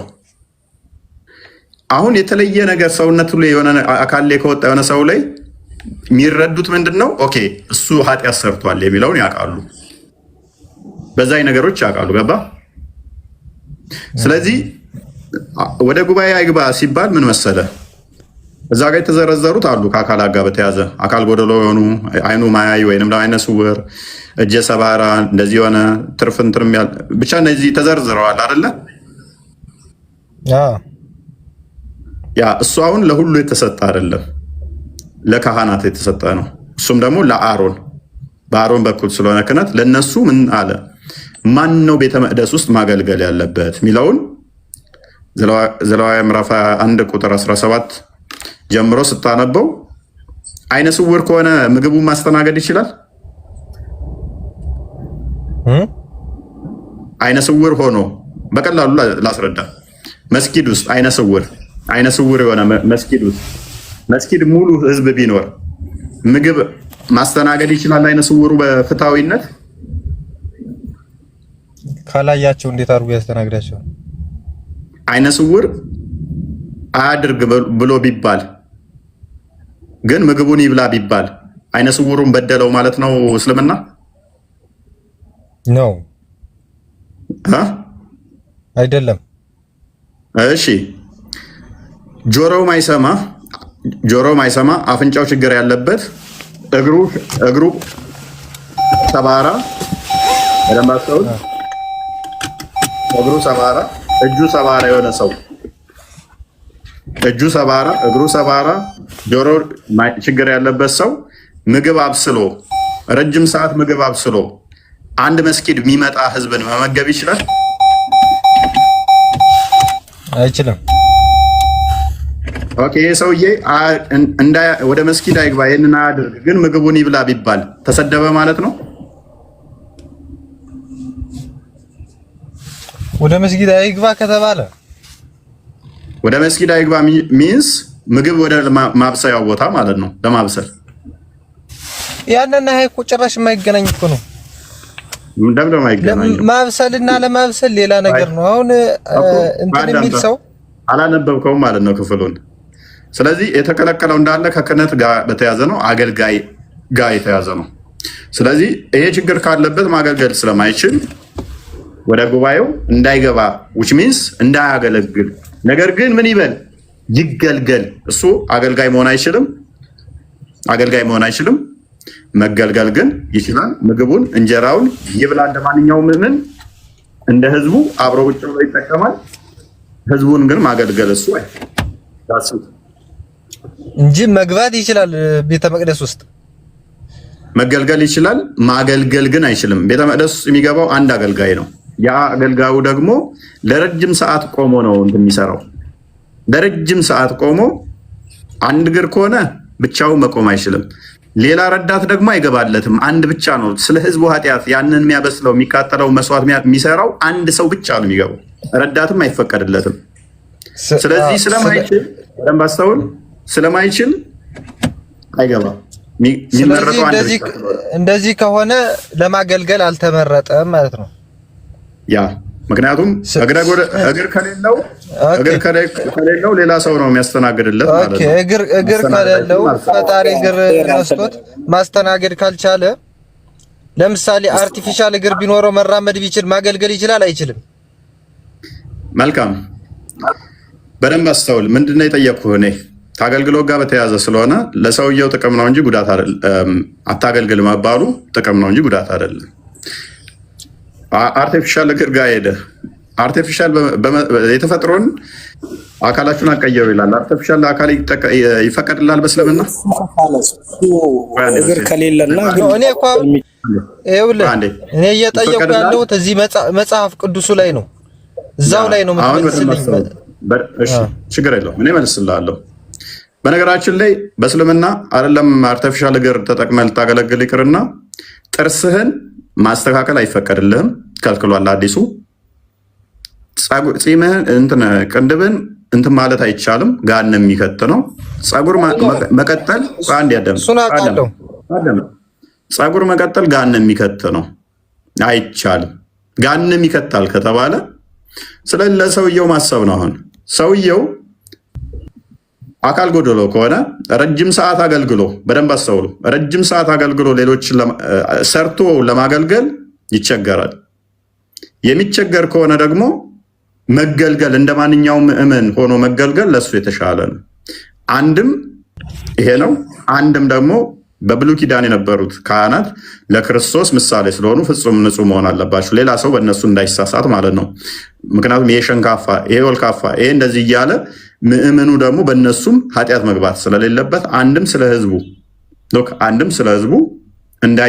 ከእነሱ ጋር እንትን ውስጥ እንዳይገባ እነሱ እንደ ጌታ ፈጣሪ አክብሯቸው እንደ ጌታ እንደ ንጉሥ ቁጭ ብለው ሊመገቡ ነው እንጂ የሚገባቸው በአንድ እግሩ እንዲህ እያለ አይነ ስውር ሆኖ እግዚአብሔር ፍትሐዊ ነው የኛ አምላክ በግድና ስራ እንደዚህ አገልግል አይለው፣ አይሆንም፣ በቃ አይችልም። ስለዚህ እሱ መገልገል ነው ያለበት። ታሲት ቢኒ ያለ አልመረጠውም ማለት ነው። ፈጣሪ አልመረጠውም። አካለ ጎደሎ ካረገው ፈጣሪ ስለመረጠው ማገልገል አይችልም። ዛጋ ስንመለስ ደግሞ ሙሳ እናንተ ጋር ወይ አንዴ እናንተ ጋር ዲዳ ሰው አዛን ይላል። ለምን ታደርጋለህ? ዲዳ ታቻለ እንዴት ነው ማውጣት የሚችለው? ስለዚህ አላህ መድሎኛ ሰው ነው። አላህ በጣም ነው የሚያዳላው። ዲዳ ሰውን አዛን እንዳይል ከልክሎታል። አሁን ይኸውልህ እኔ ጥያቄ እዛው ብራዘር ዱዳ ሰው አዛን ማድረግ የማይችል ከሆነ ፈጣሪ ከልክሎታል የሚል ነገር የለም። ምክንያቱም እኛ ጋር አመጣንልህ እኮ አይኑ ማያይ ከሆነ ማስተናገድ አይችልም። እግሩ ቆሞ ረጅም ሰዓት ማስተናገድ ስለማይችል እግር ከሌለው ቆሞ መስራት አይችልም። ስለዚህ ህጉ መጣ። ዳሲት ቀጥል ቢኒ። አክቹአሊ የሙስሊሞችን ጭንቅላት በዛው ታዘቧቸው። ግን የሙስሊሞችን ጭንቅላት ሚውት ምታረገኝ ሚውት አይበቃ። የሙስሊሞችን ጭንቅላት በዛው ታዘቡ። ደብል ስታንዳርድ ሲመጣባቸው እንደዚህ ናቸው። አዳምጥ፣ ቆይ አትጩህ፣ ቆይ አንድ ሚውት አድርጉ። ደብል ስታንዳርድ ሲመጣባቸው እንደዚህ ፓኒክ ያደርጋሉ። ራሳቸው ጋር ሲሆን እንዲህ ይላሉ ማለት ነው። ስለዚህ በብሉይ ኪዳን የነበረው ስርዓት ያ ነው የብሉይ ኪዳኑ ስርዓት። ምክንያቱም ፍጹም እንዲሆኑ ሰዎቹ ቢያንስ ኃጢአቱን የሚያሰሪያው ከህዝቡ የተሻለ ሆኖ መገኘት ስላለበት ደግሞም ረጅም ሰዓት ቆሞ ነው የሚያገለግለው። ረጅም ሰዓት ቆሞም እንደሚያገለግል ያንን ሁሉ ህዝብ የዛን ሁሉ ኃጢአት ወደ እግዚአብሔር ለማሰረይ የሚተጋ ስለሆነ እሱ ፐርፌክት መሆን አለበት። ህዝቡን ሁሉ ማገልገል አለበት። ያንን ለማድረግ ደግሞ እንከን አልባ እንዲሆን ይመረጣል ማለት ነው። ያ እነኛ እንከኖች የሚመጡት ደግሞ ከኃጢአት ጋር የተያያዘ ነው። በደንብ አስተውሉ። እነኛ ጉድለቶች በሰውነቱ ላይ የሚመጡት ቅድም ባልኳቸው መሰረት እነሱ ንጹህ እንዲሆኑ እግዚአብሔር ምን ብሏቸዋል? ቃል ኪዳን ገብቶላቸዋል። እነሱ ቃል ኪዳኑን ሊጠብቁ እሱም ቃል ኪዳን ሊጠብቅላቸው ማለት ነው። ነገር ግን ኃጢአት ሲሰሩ የሆነ ነገር ይመጣባቸዋል ማለት ነው። ስለዚህ እነሱ ራሳቸው ኃጢአት ተሸክመው የህዝቡን ኃጢአት ለማሰረይ ይቸገራሉ ማለት ነው። ወይም ለምጥ ይመታቸዋል ኃጢአት ሲሰሩ። ከዛ ለምጻም ሆኖ ለምጽ ላለው ሰውዬ ኃጢአት ስርየት ላቅርብልህ ቢለው ራሱ ለምጻም ሆኖ ከኃጢአቱ ሳይነጻ እኔን እንዴት ሊያነጻኝ ይችላል ብሎ ምኑ ያስባል? በደንብ አስተውሉ። ራሱ እኮ ይኸው በኃጢአት በለምጽ ተመቷል። ለእኔ ታዲያ እንዴት ነው እሱ የሰውዬ ኃጢአቴን የሚያሰረየው? እንዴት ነው እንትን ሊል የሚችለው? ስለዚህ ሰውየው ተገልጋዩ ራሱ አገልጋዩን እንዲንቀው ያደርገዋል ማለት ነው። ስለዚህ አገልጋዩ ከተገልጋዩ ተሽሎ መገኘት መቻል አለበት። ሸራተን ብትሄድ እንኳን በቀላሉ አይነ ስውር ናስተናግረኝ ብትለው ሊቸገር ይችላል። እንደገናም ደግሞ እግር ከሌለው ጆሮ ማይሰማ ከሆነ ና ቁጭ ብለህ ና እንደዚህ አምጣ ና እንደዚህ አድርግ እንደዚህ በል ደሞዝ ተከፍሎት አይደለም ቁጭ ብለህ እንትን እንድትለው አይመጣውም ማለት ነው። ቀጥል ቢኒ። ፎይ ሚውት አታድርገኝና ላውራና ልውጣ። ሙስጠፋ አንድ ጊዜ እስካሁን ብዙ ስላወራ አንዴ እኔ ላውራና ታወራለህ። ችግር የለም ማለት ደጋግመን ልወጣ ስለሆነ ነው እኮ አንዴ ላውራና ታወራለህ። ደጋግመን በቃል ሙስጠፋ እስካሁን ሳወራ የነበረውን ስታስረዳኝ የነበረው ወታደር ነው የምታመጣው ምሳሌ ወይም ደግሞ አስተናጋጅ ነው ያመጣው። እዛ በኋላ ደግሞ የምትጠጋው ወደ እስልምናው እንደዚህ ያለ ነው እንጂ በቂ ማስረጃ ይሄ መጽሐፍ ቅዱስ እዚህ ጋር እንደዚህ ብሏል። በነገራችን ላይ እኮ በጣም ዲቴል አድርገን ያብራራው በጣም ግልጽ ነው አይደለም? እነሱ እኛም ተምረንበታል። ክርስቲያን ሙስሊም ስለሆነ የሙስሊሞች ጭንቅላት ደግሞ ከዚህ የተሻለ መረዳት ስለማይችል መጨረሻ ላይ አልገባንም ማለት ልማዳቸው ስለሆነ ነው ዛት በእስልምና ጋነም ነው የሚገቡት። ባይዘ አካል ጎደሎ የሚሆኑት እንደገናም ደግሞ ዲቃላዎች ጋነም ነው የሚገቡት። ኤኒዌይስ እዛ ውስጥ መግባት ስላልፈለግኩ ነው። በምሳሌ ማስተማር ኃጢአት አይደለም እኮ መጽሐፍ ቅዱስ በምሳሌ ስለሚያስተምር ክርስቶስን በምሳሌ ያስተምራል። አሁን እኮ ጠየቅኩት፣ ቅድም ጠየቅኩት። አይነ ስውር ሆኖ መስጊድ ውስጥ ያለን ህዝብ ማስተናገድ ይችላል እንዴ ስለው አይነ ስውር ሆኖ እንዴት በፍታዊ ሊያስተናግድ ይችላል አለኝ። እኛ ጋር ሳመጣው ደግሞ ለመቀበል ይከብደዋል። ኦኬ ጆሮ ማይሰማ ዲዳ የሆነ አዛን ይላል እንዴ ስትለው ኖ እንዴት ይችላል ይላል። እኛ ጋር ሲሆን ደግሞ ለምንድን ነው ማይችለው ይላል። ይሄ ንፍጥ የሆነ ጭንቅላት ተሸክማችኋል። ሶሪ ቀጥለሽ። እንደዛ ነው። አይ ብዙ ጊዜ ተመልሷል፣ ግን በእርግጥ መስማት ለሚፈልግ ሰው ይሰማል። ምሳሌ ደግሞ የሚመሰለው እንደነዚህ አይነት ሰዎች ስለማይገባቸው በምሳሌ እንዲገባቸው ነው እንጂ ሌላ አይደለም። ምሳሌ ሐሳብን ስለሚያብራራ ነው፣ ሌላ ምንም ነገር የለውም። እንደ ኃጢአትም አትዩት።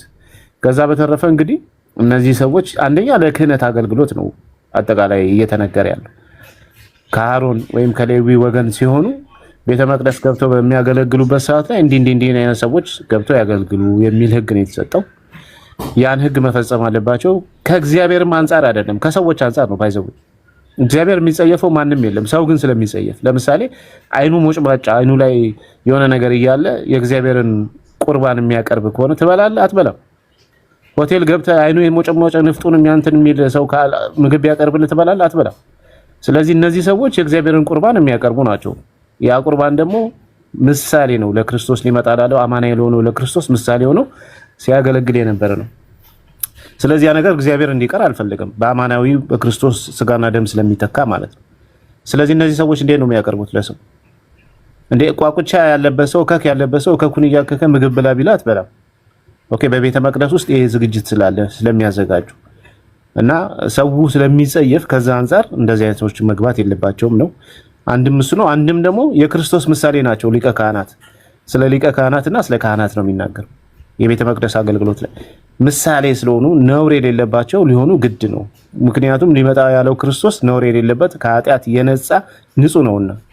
የብሉይ ኪዳን ደግሞ ነውር የሚባለው ወይም የአካል ጉድለት የኃጢአት ምሳሌ ስለሆነ ወይም ደግሞ ኃጢአት በሰውነታቸው ላይ ስለሚገለጥ እግዚአብሔር ስለሚገልጠው፣ ስለዚህ ያን ብለው ሰው ስለሚያስብ ከዛ ነገር የነጹ ንጹህ የሆኑ ሰዎች ማቅረብ አለባቸው ብሎ እግዚአብሔር ተናግሯል። እና በብዙ አይነት መልኩ ነው ይሄ የሚፈታውና ዝም ብላችሁ እንደዚህ ብላችሁ አትድረቁ። መልስ ሰጣችሁ መልሱን ተቀበሉ፣ ካልተቀበላችሁ አልተመለሰልንም አትበሉ። እንደዚህ አይነት ነገር ስለሌለ ማለት ነው። እና ተመሳሳይ ነገር ደግሞ ሲነሳ እናንተ ጋም የሚነሳው የእናንተን እንትን ለማለት ተፈልጎ ሳይሆን ቢያንስ በእናንተ ጋም እንደዚህ ያለ ይሄን ትቀበላለህ ወይ የሚለውን ሀሳብ ለማምጣት ነውና እፎይ እንዳለው ዲቃላ መንግስተ ሰማያት አይገባም፣ ዲቃላን አትታዘዝ ምናምን የሚል ነገር አለ መጽሐፋችሁ ላይ። እሱ እንዴት ነው የምታስተናግዱት? እና አላርዝምባችሁ እፎይ ልዘጉ መሰለኝ። ብዙ ጊዜ የተመለሰ ስለሆነ ሰው እንዳይሰለች ማሳቷ ነው። ያ ማማዬ ቪዲዮ ሰርታለች ይመስለኛል። ማማዬ ቪዲዮ ሰርቻለሁ ኮፒ ሊንክ አድርጉልኝ ብላለች። እና የማማዬን ቪዲዮ እንትን በሉላት። እኔ አይ ቲንክ ለአንድ 4 ቀን ያህል ዘግቶብኛል። 4 ቀን አዘጋብህ? 4 ቀን ያህል ዘጋብኝ። ኮፒ ሊንክ አድርጉ። አንድ ነገር እፎይ ቅድም ስትናገር ሌላ ጊዜ እንድታነሳው የምፈልገው ነገር ነው። በጃሚዓት ተርሚዚ ላይ ቅድም አንተ ስታነሳው ነበር በጀነት የ100 ወንድ ሰው ጉልበት ይሰጠዋል የሚለው ሐሳብ ማለት ነው። እሱ ላይ ምናልባት ሌላ ጊዜ እንድታነሳው የምፈልገው ምንድነው በእስልምና አንድ ሰው የ100 ወንድ ጉልበት ከተሰጠው ወይም የሴክሹዋል ኢንተርኮርስ እንዲያደርግ ከተሰጠው ጀነት ገብቶ የማይጠቀምበት ከሆነ ምንድነው የሚጠቅመው? ለምንድነው የተሰጠው? ምክንያቱም ብዙ አዲሶቻቸውን ዳይፍ ስላደረጉት ማለት ዝም ብሎ የወሲብ ቅዠት ነው። በቃ እዛ ያ እኮ እሱ ሊመለስ ይገባል። የአቅርቦትና የፍላጎት አለመመጣጠን ጀነት ውስጥ አለ። ሰውየው 100 ወንድ ጉልበት ከተሰጠው 100 ማም ያስበዋል። አንደኛ ሳይገረዙ እንደዚሁ 30 ሜትር ወይንም 60 ክንድ ረጅም ሆነው ማሜን አስባት እስቲ ሳትገረዝ የ30 የወሲብ ጉልበት ተሰጥቷል። ቅስር ሲል ፊት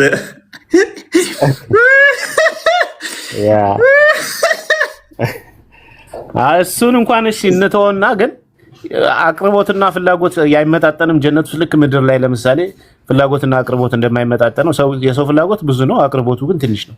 አላህም እንደዛ ነው። የ100 ወንድ ሰው ጉልበት ሰጥቶት 100 ሴት ካልሰጠው የሰውየው ፍላጎት 100 ሴት ከሆነ አቅርቦቱ ደግሞ 2 ከሆነ ወይም 3 ከሆነ አቅርቦትና ፍላጎት አይመጣጠንም ማለት ነው በጀነት ውስጥ ልክ እንደ ምድር። ይሄን እንዴት ነው የሚፈቱት?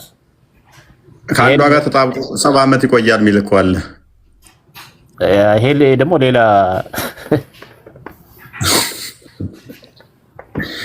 ለምን መሰለ እንደዚህ ብለው የሚጠይቁ ሙስሊሞች አሉ። ምን አሉ? እናንተ ሰውነታችሁን ይዛችሁ ትነሳላችሁ፣ በመጨረሻው ቀን ሆድ ይሰጣችኋል፣ ላትበሉበት ሆድ ምን ይሰራላችኋል? መሽናችሁንም ይዛችሁ ትነሳላችሁ፣ ላትጠቀሙበት ለምንድን ነው ይዛችሁት የምትነሱት ስለሚሉ ነው ሙስሊሞች ይሄን ጥያቄ የሚጠይቀው። ይሄን ጥያቄ አያይዘው ኖርማል የትንሣኤን አካል ከዚህኛው ጋር እንትን ካሉት እኮ ሊትራሊ እንደዚህ የሚበላ የሚጠጣ አካል አድርገው ሳይከብር የሚነሳ አድርገው አክቹዋሊ የነሱ ሪሰሬክሽን ሳይሆን ሪክሬሽን ነው ለካ እንደዛ። ስለዚህ የእኛ እና የነሱ ይለያያል ትንሣኤያችን። ለማንኛውም ሌላ ጊዜ ካነሳው ብዬ ነው። በቃ እሺ ልውጣ። መልካም ጊዜ። እሺ ቻው። አንተ እቺኛው ሁለተኛው ቤቴ ምንም አትልም እናንተ